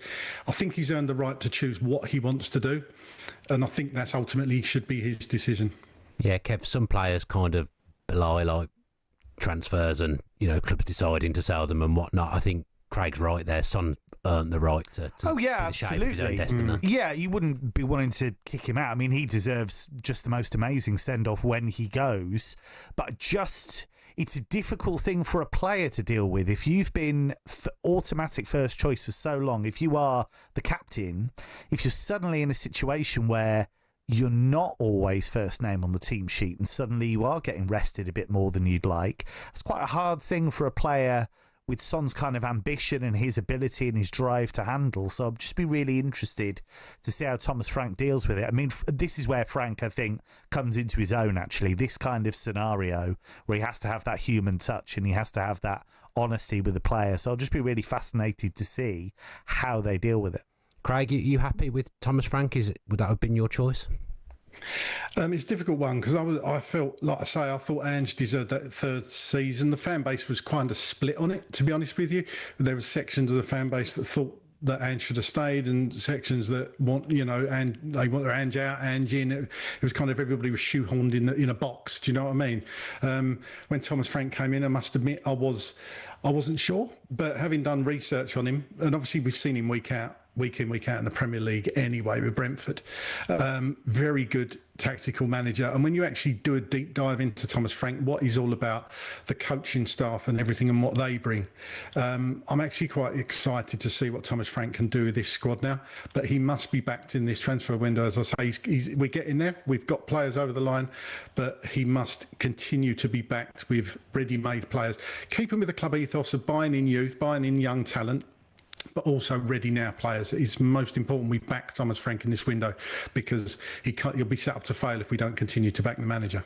Craig, thank you ever so much, mate. We've loved talking to you. That's Craig Dearman, co-host of the Spurs Chat podcast. Kev, how far do you think Spurs can go in the Champions League? I think it's really interesting. I think they can have a good season in the Champions League. I think Thomas Frank's a good mix of things. I think he's a good talent developer. He's talked about that a lot in his career. He worked with the Danish youth sides. He's been used to developing talent at Brentford, for example, and then used to losing that talent and having to start again. So he can do that. I think he'll be a really good representative for Spurs. I think Ange Postecoglou did a great job in terms of winning that trophy and making Spurs feel like they are a big club again, because I think that was a really important piece of it. But I think sometimes because of his demeanour and because of his brutal honesty, what happened was it became a lot about Ange, and it became a lot about his press conferences and what's he said and all of this. And I think sometimes there was a bit of negativity there that didn't need to be there. I don't think Thomas Frank will be like that. I think he'll represent the club really well. And tactically, as we say, you know, he has all the tools you need. So I think it's an exciting appointment, and I think it's one that he'll really relish as a coach. Okay, thank you very much, Kev. You're listening to Transfer Insiders on talkSPORT with Ladbrokes. 18 plus. BeGambleAware.org.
This is the Transfer Insiders on talkSPORT. Before we get back into it, another contract extension, Kev. This time it's Fulham and club captain Tom Cairney. He signed a 1-year extension. But now it's time for this.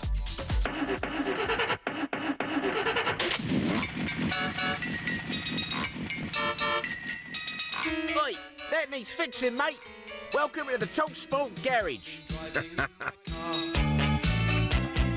Yep, this is the transfer garage where me and Kev will pick 2 teams each that we think need work this transfer window. Is it garage or garage? Like the posh people say garage, and it's just me that says garage. I say garage. Garage as well. Yeah, okay. yeah. Excellent. Thought it was an accent thing. Let's go then, Kev. You chose your 2 teams. I've chose my 2 teams that we think need work this transfer window. Yeah, I'm going to go with Bournemouth first. Okay. Yeah, because they've lost the engine. They've lost a couple of the wheels as well because Dean Howson's gone to Real Madrid. And I think that's a massive reflection upon the work that Andoni Iraola did with him, his own personal application. I think he's done a fantastic job, and I think he didn't look out of place, actually, until he got sent off for Real Madrid. I think he looked really, really good. Milos Gykeres has obviously made the move to Liverpool, so that's a big player they've lost. And Ilya Zabani, I think, is somebody who could still leave. PSG are very, very keen on him. So if you lose 2 centre-backs and a left-back, that's the basis of the team. And because they're so aggressive, because they're so front foot in terms of the pressing game, that back line is really, really important. They've signed Adrien Truffert at left-back, who'll come in for Gykeres. And I think Bournemouth fans are going to really like him. He was seen as the next big thing at one stage in French football, in the left-back position, seen as a really good young player. And Ren, even though Ren didn't have the best of seasons, he had some good games. And I think there's still a really good player there that Bournemouth can work with. So I think there's a lot of work to do, but a signing like Truffert and Semenyo staying, so that's really important as well. I think that shows the imagination they have. And it's now about just finding the right players for Iraola's football. I think that's the important thing for them. I think it's going to be about how joined up is the thinking between the recruitment department and Iraola, because Iraola might be one of the big names they might lose at some stage. I was going to say to you, I mean, at the end of the day, Iraola is the household name. He's the big star at Bournemouth, isn't he? So they'll be okay as long as he's there, in my eyes. I think so, yeah. And I think that they're a really smart club. Good owners as well, actually. Yeah. Really good owners. Yeah, I think they recognise what's required in terms of the spending, in terms of building gradually, I think. And the fact that they brought Iraola in the first place, because let's not forget, when Gary O'Neill went, a lot of people thought that was outrageous. Yeah. Because he'd done a great job, he kept them up, and everybody, a lot of people thought that was the wrong move. And a few games in, when they hadn't won, I think they didn't win any of the first 9, maybe. They were very patient. They were very patient, and rightly so. And in the end, that's worked out really well. So, yeah, I think they need that style of play, I think, is the way to go. So it's about fitting Iraola while he's there, but also when he goes, and he will go at some stage, then bringing in a coach that has similar principles. And so you've already got a set of players that can play that football. So I do think Bournemouth have a lot to do, given the players they've sold, made an enormous amount of money. So it's about reinvesting that. Okay, so that's your first team getting some work done in the transfer garage. Who's your second? Well, Manchester United, which, you could describe as a wreck at various points last season, I think they're really fascinating because Ruben Amorim is going to have very clear ideas about what he wants. He wanted Giovanni Kender, it seems, and they didn't get him. Chelsea nipped in and managed to get him. That was a huge blow. We've seen with Dorgu, he wants that athleticism. He wants that threat out wide in those wing-back positions. I'm really interested to see what they do with Bruno Fernandes. He's absolutely a player they need to keep. This idea that you need to get rid of him to free up money to sign other players is just nonsense. You have to keep him. And I think he's somebody that there's this big debate about whether he can play the 10, whether he can play a deeper role. I think he can do both. I think he's intelligent enough, technically gifted enough to do that. And I'm really intrigued. I think Cunha is a good signing. Okay. The thing I'm fascinated about with Cunha, if you look at where he's done well, it's generally when he's been the only show in town, when he's been the main man, he's been the focal point, everything goes through him. Well, that's not necessarily going to be the case at United, especially with Bruno Fernandes in that team. So how's he going to cope with that? How's he going to cope with being a cog in the machine? Because he didn't cope with it very well at Atletico Madrid. So I wonder how he's going to deal with it at United. If he can, I think he'll be a very good signing. I also think when the chips are down to characters like Bruno and Cunha, who are both well known for throwing the hands up in the air and having a little bit of a strop, I'm not sure that's going to work when there's struggles. But look, it will be fascinating to see the makeup at Manchester United next season. Well, Cunha's had a couple of high-profile meltdowns, hasn't he? Really has. And that's something that I don't think Amorim will tolerate. I don't think he'll accept. I imagine that's been made very clear to Cunha that won't be accepted. And so we'll see how that goes. So, again, they've got a lot of work to do, but they've got a fair few players who need to be shifted out first to make that happen. Okay, then. So we've done your two, Kev. I'm going to do my two now. And the first one I've picked out is the most glaringly obvious one for me across the whole of the Premier League. Now, people will ask questions of various clubs. I think Brentford will be a club that people will question, given that they've got an inexperienced manager and are losing big players. West Ham. If I was a West Ham fan, I would not be looking forward to this season at all. I really think they're in huge trouble, Kev.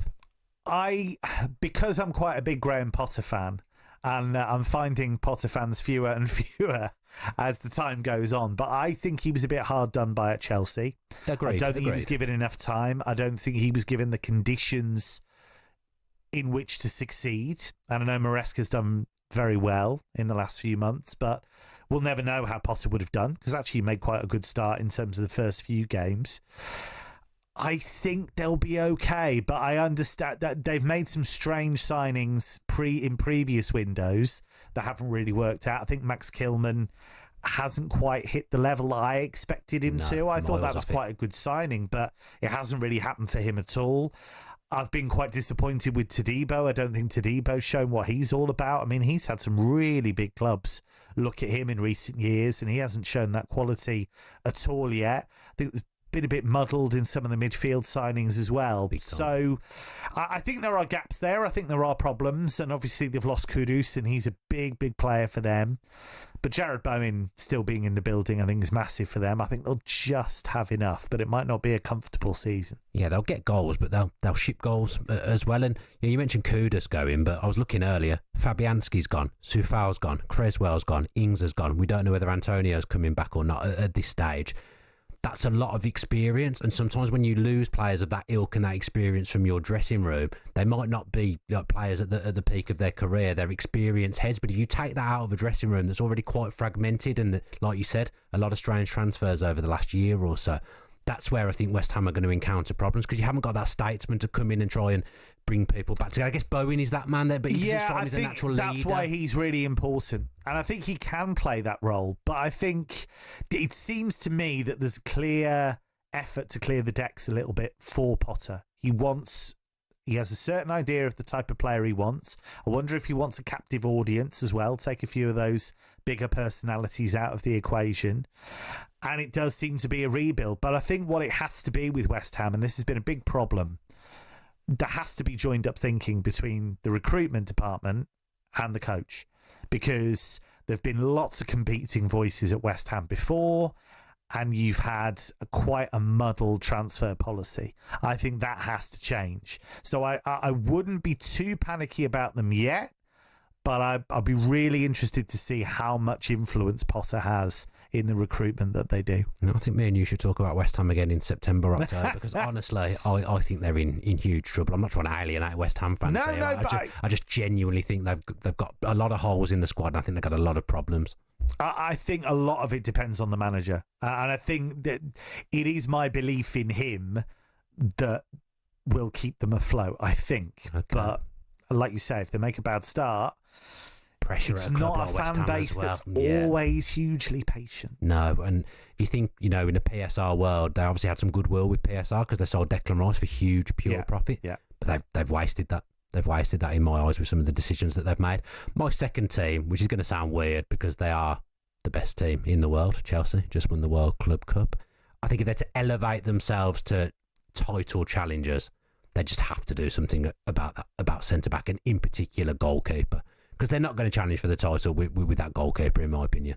No, I don't think so either. The goalkeeping situation's been really muddled because they've got Mike Penders, as we talked about earlier, who's seen as one of the best young goalkeepers in Europe. What are they going to do with him? They brought in Jurgensen, who'd had a great season with Villarreal, but I think he was unsettled and didn't really know what his status was. And he looked a bit nervous when he came in for games, because when you've got a situation where a goalkeeper thinks as soon as he makes a mistake, he's back out, then that can be really difficult. Sanchez, I agree with you. I don't think he's an elite goalkeeper. They can talk about him being the best goalkeeper at the Club World Cup all they want, but I don't think he is an elite goalkeeper that's going to win them the Premier League or the Champions League. And so that's an area that they need to strengthen. And I am really, really surprised they didn't make more of an effort to sign Mike Maignan, because there is a guy that, all right, he's dipped a little bit in the last year or so, but great leader, great experience, France's top goalkeeper. Absolutely, that was the guy they should have brought in, and he would have enhanced that starting 11.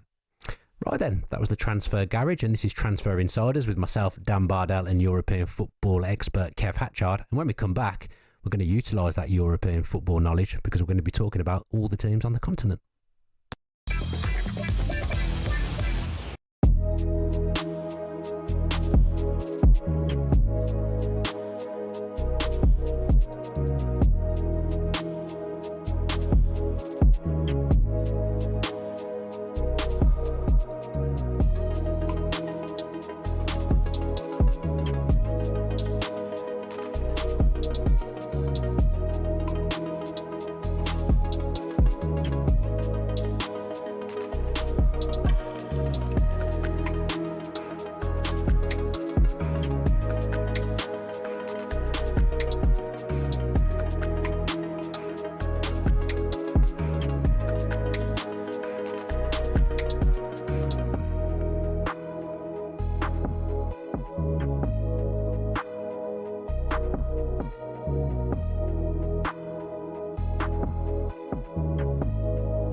we had seen the news, what had happened to you, and this injury that's ravaging its way through women's football, and it happens to you when your country are hosting the Euros. I mean, my heart was broken for you. How are you doing? Getting injured so shortly before the Euros starts is it was a big shock for sure. It went through my head.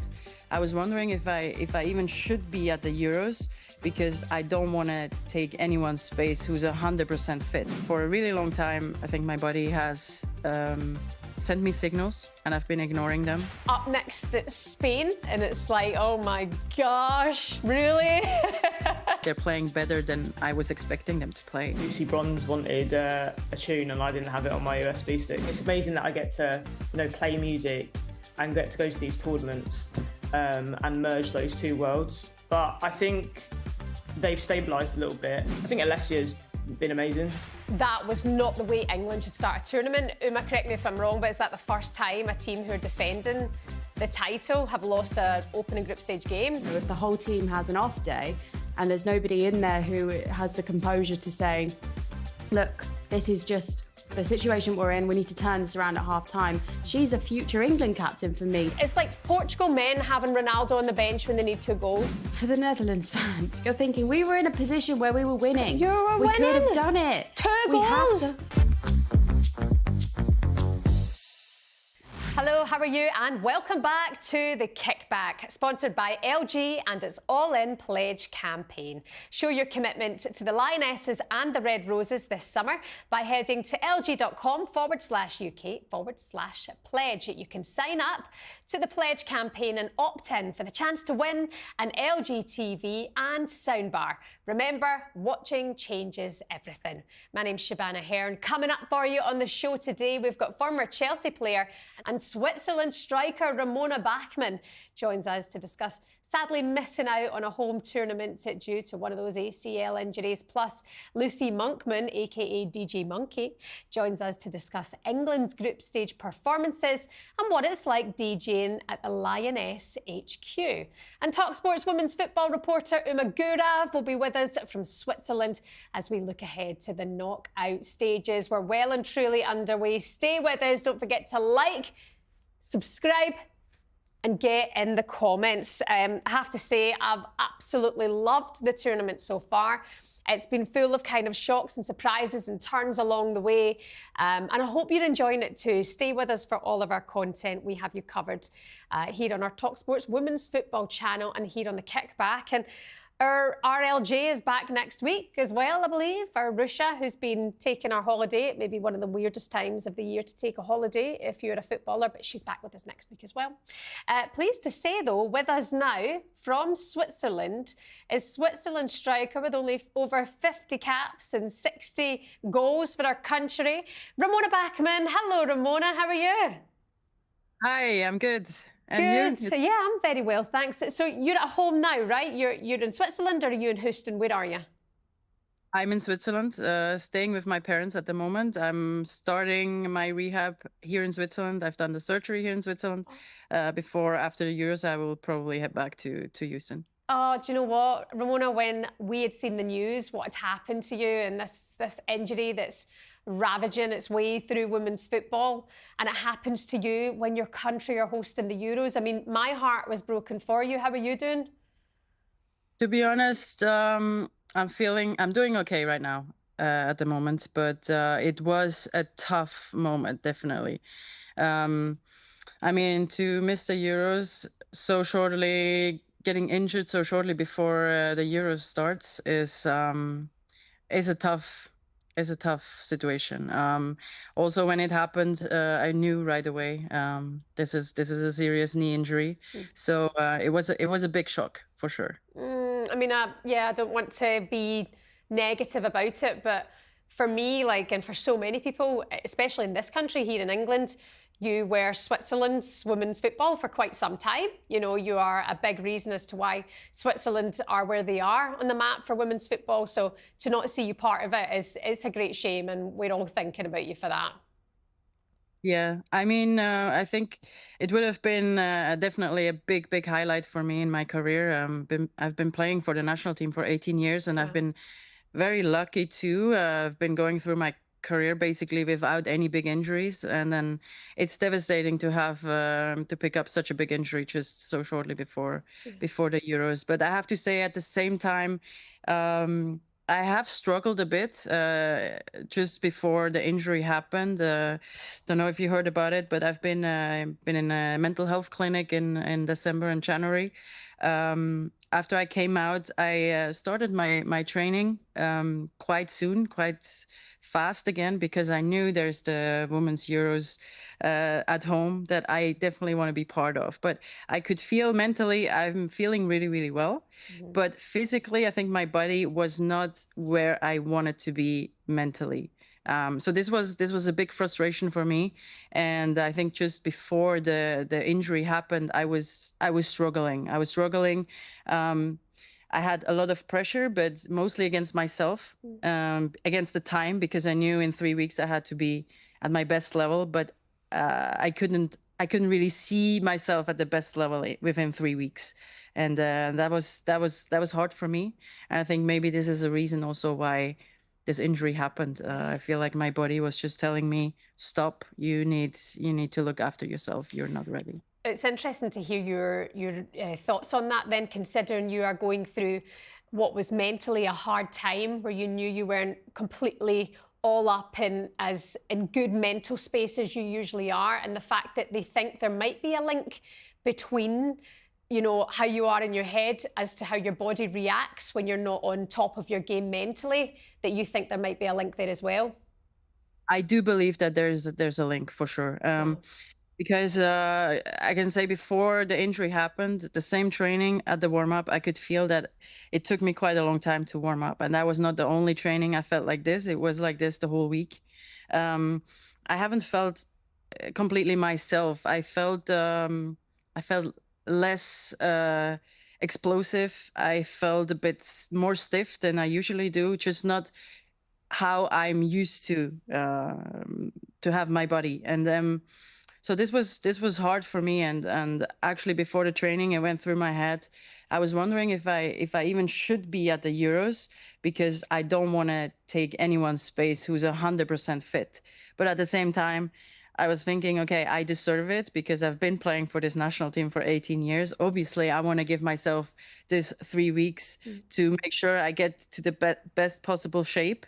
And I also thought I am important for this team with all my experience. So I definitely want to give myself the chance. And in this training, the injury happened. So I think it's an interesting part, this mental and physical is really connected. And I think more than we actually believe. And it's good to hear you speaking out about that and being clear with your thought process on it, because some players still aren't able to put the links together. The day that they had done their knee and had that injury, was it menstrual cycle? Was it not? Was I tired? Was I not? Had I been loading too much in the week up into that injury? Had I not? They're still trying to get all of that right and the scientifics behind it. So I'm glad to hear you clearly having your own view on what's happened to you. Yeah, I think sometimes it's hard to tell why it happened. I believe that there's always multiple factors that come together. But for me, I do believe it has to do with what I've been going through in the whole last year, basically, but also been spending quite a lot of time in the clinic to get help, to get better, which has helped me a lot. But yeah, I do believe it has an impact. I've also been on medication, and I think I've gained about 5 kilos. Mostly, we guess it's because of the medication. And this is something you feel, obviously, like if you carry 5 kilos extra, you feel less in shape, right? And this was the frustrating part for me. And this is also hard to get in shape because it's not about training more. It's about, actually, in my case, it was about getting more recovery in, because my body, if you have water, like that's what happened. I have water in my body, water storage. I don't know the real word in English, but so it's all about getting the recovery right. And if you're doing a preparation for the Euros, we all know, then you're training twice a day sometimes. So I think it's been a combination of things. Can I ask Ramona, if you don't mind me asking, about the struggles that you've had with your mental health? I mean, do you know where that stemmed from, and how are you doing now? I'm doing very, very well. I'm happy about that. I'm happy about my process. I'm happy about that I've been able to open up about it. But yeah, it was a big struggle for me. For a really long time, I think my body has sent me signals and I've been ignoring them. I think this has been going on for about 3 years and I've been ignoring it until I think the insomnia came. And that's when the struggle got worse, because I was still training, I was still playing games without getting any sleep, and this really takes on your body. And at one point, I just completely broke down, and I needed to get help. Gosh, well, good for you for being open about it as well, because, like you say, you bottle these things up, you ignore it, it can only get worse. And you know, it's nice to see you sitting here now smiling, albeit it must be a really tough time. Yeah. Thank you. Yes, it's been definitely the toughest time I've been going through in my life. Also, for me, it was hard while I was in it, I didn't know what was going on. Yeah. I just knew I'm feeling really, really bad. I can't sleep anymore. I can't get any rest. I can't relax. I couldn't even watch a movie anymore because I wouldn't remember what I was watching. And I think I got to a point where the brain was believing everything that I was thinking. Like, it couldn't make the difference anymore between reality and thoughts. And that's when it gets to a really scary place. And yeah, to be honest, I think sometimes it's really hard to know where it comes from. I think it's probably a combination for me from the sport, from the pressure that I've built up over many, many years. I've been just pushing myself to the limits for more than 18 years. A lot of traveling, a lot of things that is hard for the body, and I never really had a longer break. The other part, I think, had to do with actually something positive, that I met my wife. And from the moment on, we realized that we're right for each other. We want to spend the rest of our lives together. That's when I started to get anxious about something happening to me or something happening to her. So we're not able to live this life together that we want to live. So to be honest, I can't tell you what the trigger was, but I just know that I needed help, and I got the help, and I'm so happy about that. Good for you. Fair play to you, honestly, and so clear with your delivery as well and talking about it. So obviously you're getting the right help and you're processing everything really well. I don't mean for that to sound in any sort of, I don't know, patronising way, but you seem very clear with your thoughts, which is good to hear. Has the tournament been a welcome distraction in all of this, Ramona, or has it been in a way a bit harder for you? It's been a combination. I think the first game was really hard to watch. Yeah. So at the same time, I felt so happy for the team, for the women's football in general in Switzerland, because I think the support we've gotten here in this country, honestly, I haven't been expecting this. So it was a really, really emotional day for me. Obviously, I wished I was there on the pitch with my teammates and help them, because you feel very helpless if you sit on the stands and you can only watch from the outside.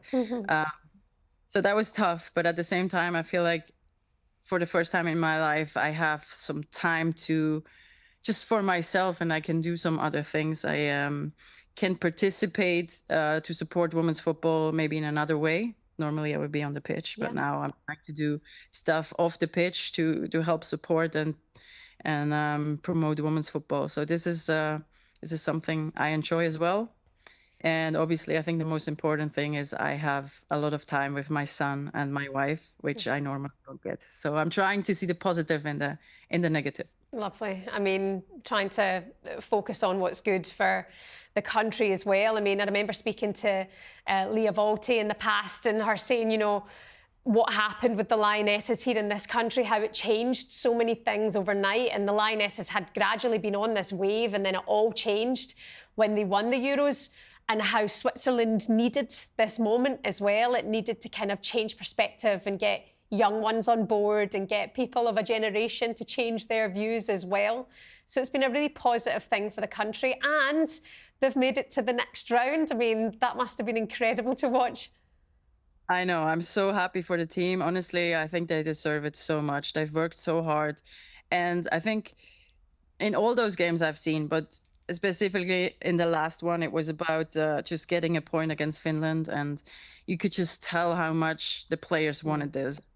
Playing a home Euros, getting all the support from all the fans in Switzerland, and you could just tell how much they wanted it, and that's why they scored this goal, and they deserve it so much. Yeah, I mean, the scenes, the full-time scenes, the tears, the elation from the players, it's just like, oh my God. I mean, I'm a melt, Ramona, I'll be honest with you, I'm melt at everything. And, you know, I was just looking at the pictures of Leah Volti, who you'll know her better than I do, but she's, for me, every time you see her, she's just a lovely, polite person.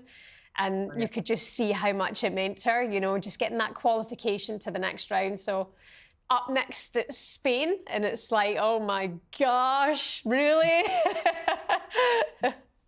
It's like, it feels like a flashback a little bit, because we played them at the World Cup as well in a knockout.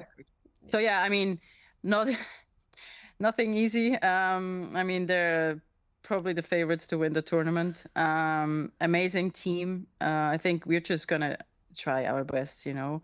I think with all the fans and the support, we can definitely raise the level even more. You can tell that the team has, I think they have overcome their level that they're normally playing. I think they're playing better than I was expecting them to play. Wow. And this is thanks to all the support we're getting. So it's going to be tough, but I believe there's still a chance. It's football, it's a game, 90 minutes. So yeah, I still believe that there's something I like it. I mean, like you say, it's not going to be easy. It's the blooming Spanish. They're the world champions. But this is knockout football, and anything's possible. And they have been a joy to watch. And, you know, that support is everything. You know, the crowds have been absolutely fantastic. All of the games, you know, stacking out the stadiums nicely on one of the most beautiful backdrops I think we've ever seen in football. I mean, the place looks absolutely stunning. Can I come and stay at your house? I'll help with your son. I'll show you Switzerland. It's amazing. There's so much to see. Yeah, absolutely gorgeous. And like we say, a delightful time for Switzerland fans and the young boys and girls looking up to. The next generation as well looks promising for Switzerland. Can I ask you about that then, Ramona? Like you say, your place in football now, whilst you're rehabbing and going through this injury, would you like to kind of, you know, go into grassroots in Switzerland and make sure that it's been done properly and make those changes?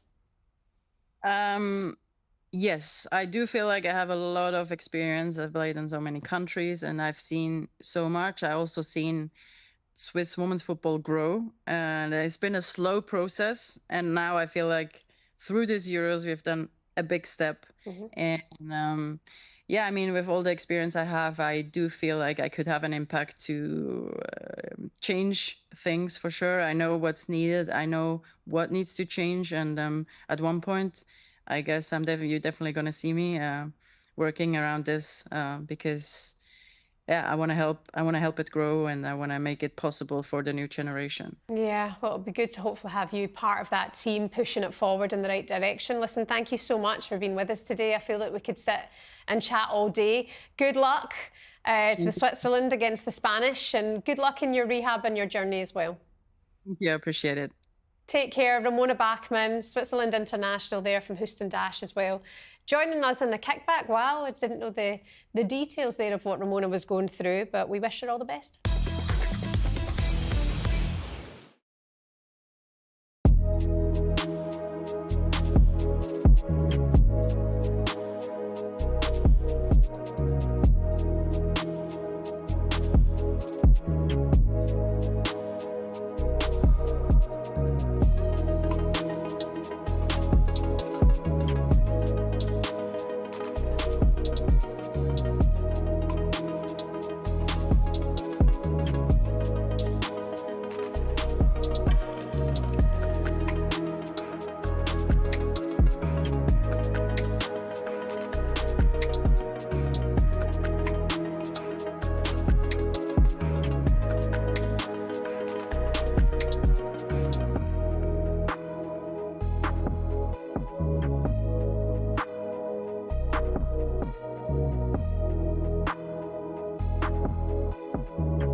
Joining us now on the kickback is Dulich Hamlet midfielder and DJ Lucy Monkman, aka DJ Monkey, who just took her set all the way to Lionesses HQ in Zurich. Hello, DJ Monkey, how are you? Morning. Yeah, I'm good, thank you. How are you? Yeah, I'm very well, thanks. Whereabouts are you in the world right now, Lucy? Are you still out in Switzerland? I'm actually in London, so nowhere too exotic. But I leave to go to Bali in about 48 hours.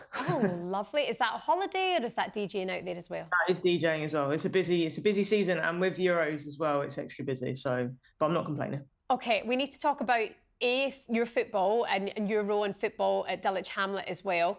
But before we get to that, how I mean, obviously you're an international renowned DJ, but how do you end up DJing with the Lionesses? I mean, that's quite cool. Yeah, I think the first gig I ever did with them was Trafalgar Square, actually, when we won a few years ago. And I got this call about 24 hours before the final. I was lucky enough to go, and they said, look, if we win, can you be at Trafalgar Square tomorrow morning at 8 a.m? And I was like, absolutely. So I brought my USB sticks with me to the game. And then when the final whistle went, I was like, okay, this is actually happening now. I better behave myself tonight. And yeah, I was there the next morning. It was a very surreal gig. It was one of my favourite and also probably one of the most stressful gigs of my life. I bet it was. I mean, I can still remember the scenes, like iconic footage of the Lionesses at Trafalgar Square, that winning moment, the bucket hats, the cowboy hats, and you were the DJ behind it all. There you go. Yeah, I was tucked on the side. But one thing I remember very vividly is that Lucy Bronze wanted a tune and I didn't have it on my USB stick. So I had to turn around to the guy and ask to plug my phone in because they just wouldn't get off stage. They're having such a good time, you know, so you can't make it. What was the song? Can you remember? It was Atomic Kitten. Of course it was. Absolute banger, to be fair. And what was it like out in Zurich as well? Because you've been working at the fan park with all the England fans. I mean, how was that? Yeah, it was wicked. I went out for the game last Wednesday, and obviously it was a huge game after the France game. Everyone was super nervous, but also really up for it in the fan zone. I had this strange confidence going into that game, but then I was like, I don't know if I'm just getting overconfident. But the vibe was wicked, and obviously everyone's out there for a good time, always super friendly. So I just played in the fan park before and then walked down to the stadium with everyone, and it was wicked. Yeah, it was amazing. And obviously the game, it was a great game to be there for. I mean, considering you DJ kind of all over the world, is there something different about women's football atmosphere? Yeah, definitely. I'm used to obviously like clubs, festivals, Ibiza.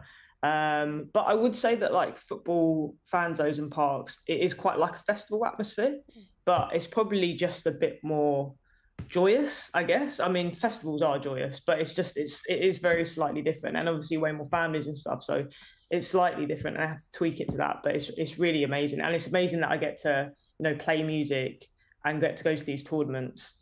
And merge those two worlds. I think I've been to every major tournament since 2019, and that's pretty much because music's taken me there. So yeah, it's been brilliant. Good for you. And you're properly in around the women's football scene as well. I mean, talk to me about your team before we talk about the Lionesses, Dulich Hamlet. You're a midfielder there, right? Yes. So I've played for Dulich Hamlet since 2019, when the women's team merged with the men's, and we became Dulich Hamlet Women. And yeah, this has been my fifth or sixth season. But yeah, it's changed a lot. And a lot of that is down to the Lionesses and how well they've done as well. You know, we never used to get paid. Now we're on contracts. We get fans there. We take 500 fans to away games, down to Lewis, for example, for the FA Cup. So it's crazy. I never thought I'd be playing in front of people when I stopped playing all those years ago. I love that. And they've got their own little DJ in the dressing room as well. Like you're fully equipped. Oh, hello. My cat's decided to join me. Yeah. Hello, beautiful. I'm actually not the dressing room DJ. It's my day off. My teammate Salon is the dressing room DJ. So wait, she does a great job as well. That must be such hard work. You must be like, the DJ today is can somebody just let me do my job? Let me back on the decks. I reckon dressing room DJ is a pretty hard job because you've got so many different people catering for so many different sounds, you know. When I go to play my gigs, I know what they want, so it's a lot easier.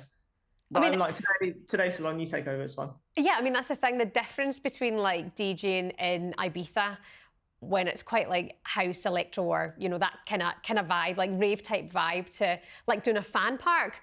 Yeah. But then that's the thing, you just whack on Sweet Caroline and the crowd goes wild. Exactly. If all else fails, you just whack on Sweet Caroline, basically.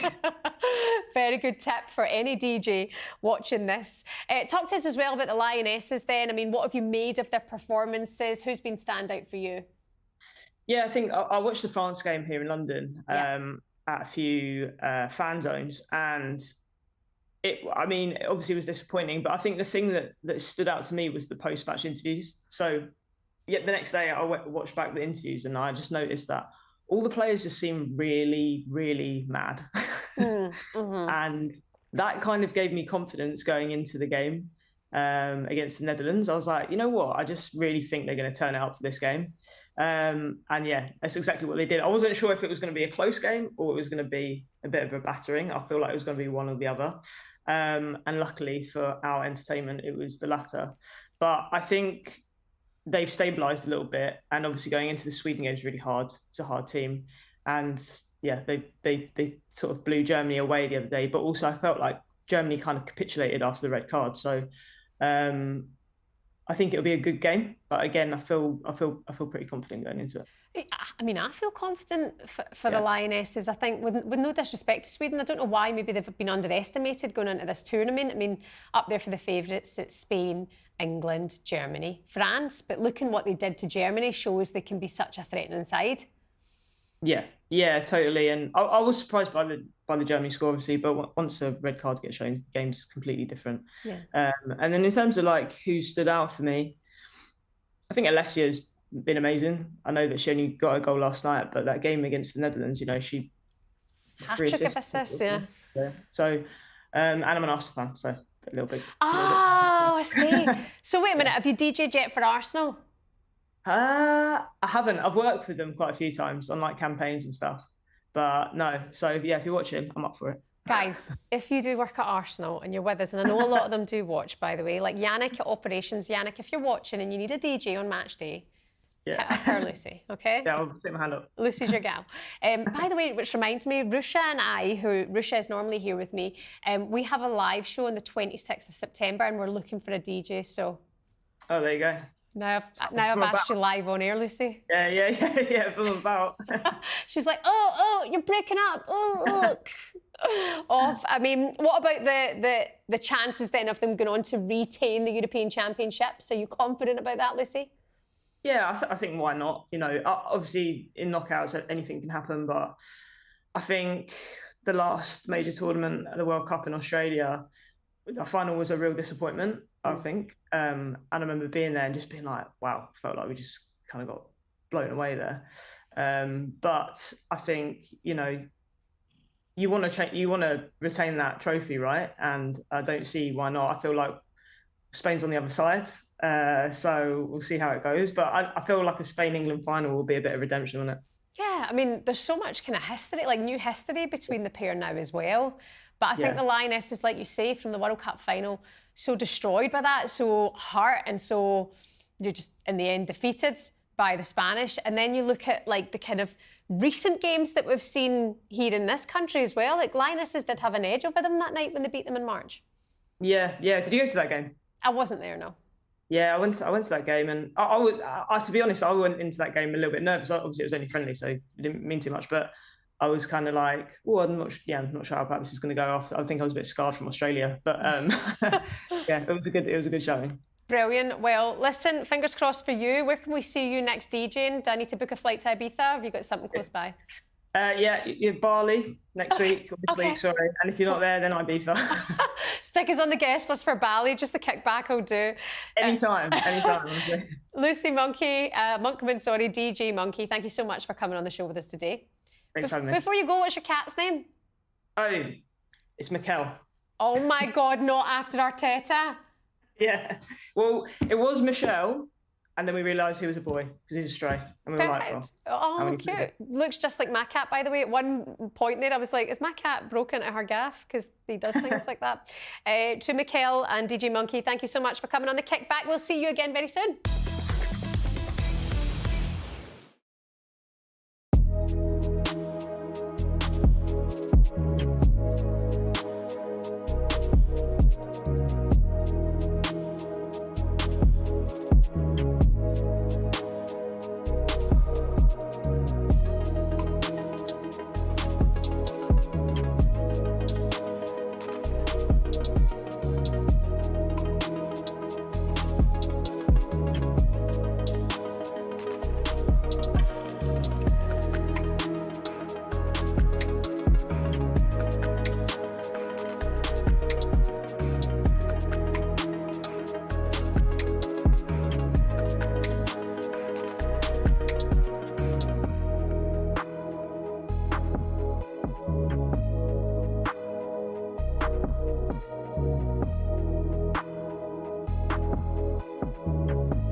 Today's show is brought to you by LG and its all-in pledge campaign to increase viewership across women's sport. By signing up and pledging to watch more women's sport this summer, you'll be part of the drive to increase investment, grow the game and create opportunities for young girls to get involved themselves. Remember, watching changes everything. Let's hear now from LG's ambassador, Millie Bright. But with so many of our Chelsea teammates playing in the Euros this summer, how is she going to support everyone? I'm really proud of everyone. I want everyone to do really well, and I think just on the Euros, I've said it before, this is going to be the hardest tournament so far in the women's game, and I think the levels are so high and it's going to be super competitive, but we ultimately need that as well for the game to keep growing and, you know, for people that are watching to be entertained. That's why we play. We want to entertain the fans, whether it's the ones that are there in the stadiums or the ones that are, you know, all over the world watching. So I want it to be a super competitive tournament. Of course, I want England to go all the way and win and, you know, batter every single team that they face. But I have got a lot of teammates that are playing, and I'll be really proud to support them all and to be watching them and cheering them on. But yeah, just hopefully they don't do too good against England. Yeah, that's the thing. It's like there's such a rivalry. You want to win, but you love these people as well. It's tough, you know. It is tough. But yeah, I'll await my shirt. If someone could make it, that would be great. There you go. Somebody do it. Athletes are often seen as role models as well. How important is it to have that duty on the pitch and off the pitch? There's a different pressure now on athletes in this day and age. Yeah, definitely. I think players probably just thought before that their responsibility was just on the pitch as a role model, and I think now when things are getting, you know, everything's more intense, whether it's commercially, whether it's media, social media, I think, you know, being more of a role model off the pitch is probably, you probably scrutinise a lot more now off the pitch than you are on the pitch, to be honest. So I think everyone within the women's game, I've had this rule since day one, is you have a responsibility to leave the game in a better place, and you have a duty of care to improve the game, because it's not where we want it to be. And that's the beauty of being in the women's game, is the bar is never set. Like, we always keep pushing it. We want more. We push for more.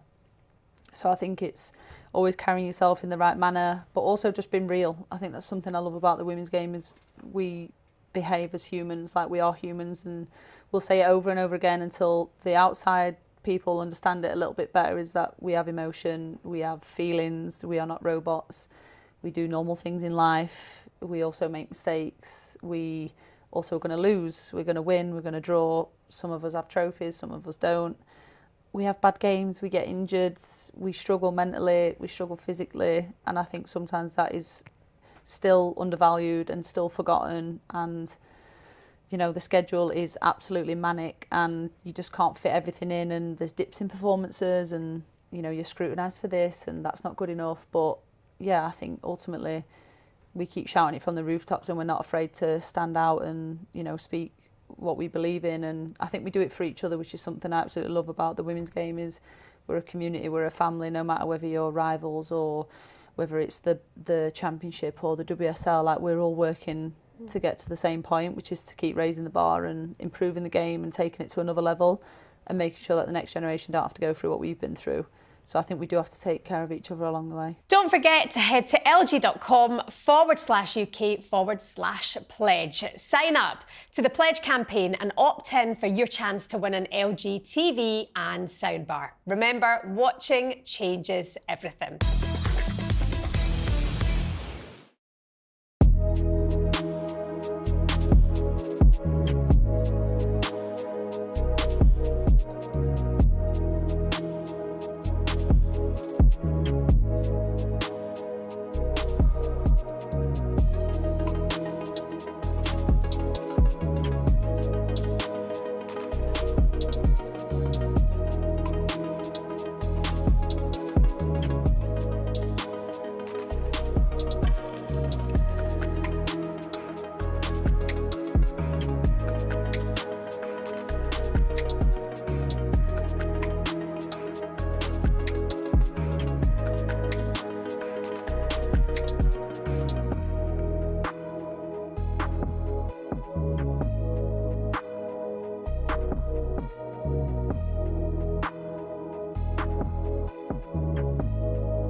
finally, joining us now live from Switzerland to look ahead to the knockout stages is talkSPORT's brilliant women's football reporter, Uma Gurav, in the house. How are you? You look fresh as a daisy. How's life in Switzerland? Oh, I am feeling pretty fresh this morning, but you would be, wouldn't you, after that performance from England? Oh, what a nice way to end the group stages. Such a nice atmosphere in the stadium. I'm feeling great, Siobhan. How are your emotions? Because I feel like, Uma, from what started with the France defeat to where you are now as an England fan and following the team is like, it's had it all, the ups and downs, eh? Yeah, we've been through it a little bit. I want to say that I wasn't worried at all after the France defeat, but I think there was just a little bit of nervousness, not even because of anything, I think, that makes you doubt the team, but it was just the performance was so far from what we know England are capable of. And I think there was just that worry. Where have England gone? Why aren't they playing to the ability that we know they're capable of? And then they came back against the Netherlands and suddenly they're back. And I think the narrative has flipped completely, hasn't it? It's gone from we're on the verge of going out of the Euros to we can get to the final, we can retain our title easily. The only person who will even give us any kind of difficulty is Spain. And I think so much of that is down to Sarina Wiegman's decisions, the way the squad have just got on with everything. They must have seen the attention that's been on them and the negative criticism that they had after the first game. And they've gone, you know what? We're just going to prove you wrong on the pitch. Yeah, and that is the way to do it, to be fair. And look, the negative criticism that comes when England fart is just outrageous. It's like they can't move or do anything without it being the end of the world. Now, certainly France wasn't the best performance. You know, it was just a bad day at the office, you know. But anybody who was kind of ruling them out at that point needs to give their heads a wobble. Yeah, for sure, because at the end of the day, I think we always spoke about this group as being the group of death, but I'm not really sure people actually clocked what that was going to mean for England. Going up against France, one of the best teams in the world, in your first game at a major tournament, when the pressure was on you to perform, it was really hot that day. I think there'd been a lot of squad changes heading into this tournament. Sarina Wiegman had to deal with a lot. The players had to deal with a lot. And at the end of the day, it was only a 2-1 defeat. Yeah. So I think that people kind of got a little bit frightened that this meant maybe, you know, we were going to go out in the group stages because the quality that we had at Euro 2022 wasn't there at all. And that's completely not the case. I didn't like the way that some people were saying, oh, you know, without Mary Earps, without Millie Bright, without Fran Kirby, we can't do this. Because I think you have to give the respect to the players that are in that squad. They're absolutely sensational. And they have proved that in the way that they've come back from the defeat. England are a strong team. They've got a lot of depth. And without those players, yes, obviously we'll miss players of that quality, but I don't think it means that our Euro title challenge is any less strong.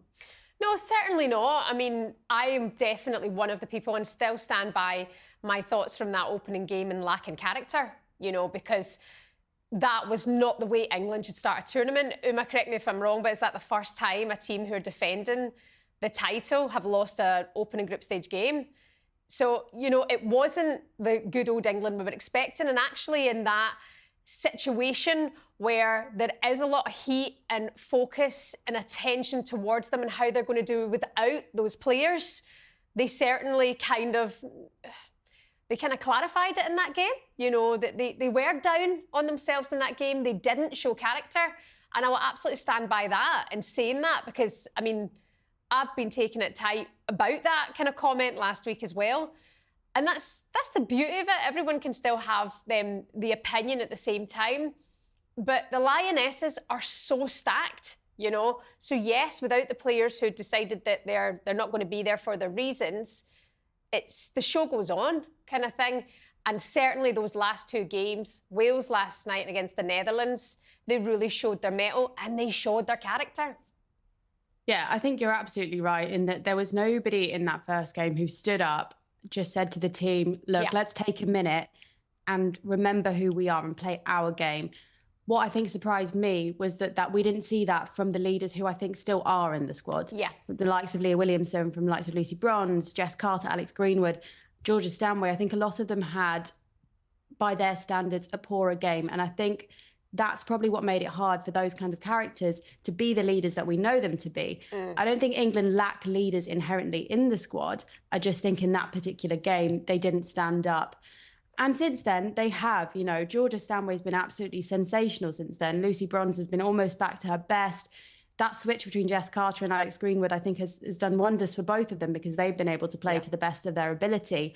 And I just think it shows that sometimes, if the whole team has an off day and there's nobody in there who has the composure to say, look, this is just the situation we're in. We need to turn this around at half time. And they almost did at the end. Michelle Aguimang, I'm gutted for her that she didn't quite manage to get the equaliser at the end. Yeah. But sometimes leadership actually comes from the most unexpected places, right? She's a future England captain for me to come on and be able to show that kind of quality in a moment when your team needs you. Full credit for her. I really hope we see more of her this tournament because she's been sensational. Yeah, she's absolutely wicked. And that's the thing, before it's further down the line, before it's the World Cup in 27, you want to see her show the kind of raw energy that she's got. I mean, I'm still thinking about her facials coming onto the pitch for that first game. I'm like, oh my God, she was there to just destroy, disrupt France's party, and she was trying her best to do that. I mean, a battle of the border last night, and England just went for it, didn't they? They absolutely went against Wales.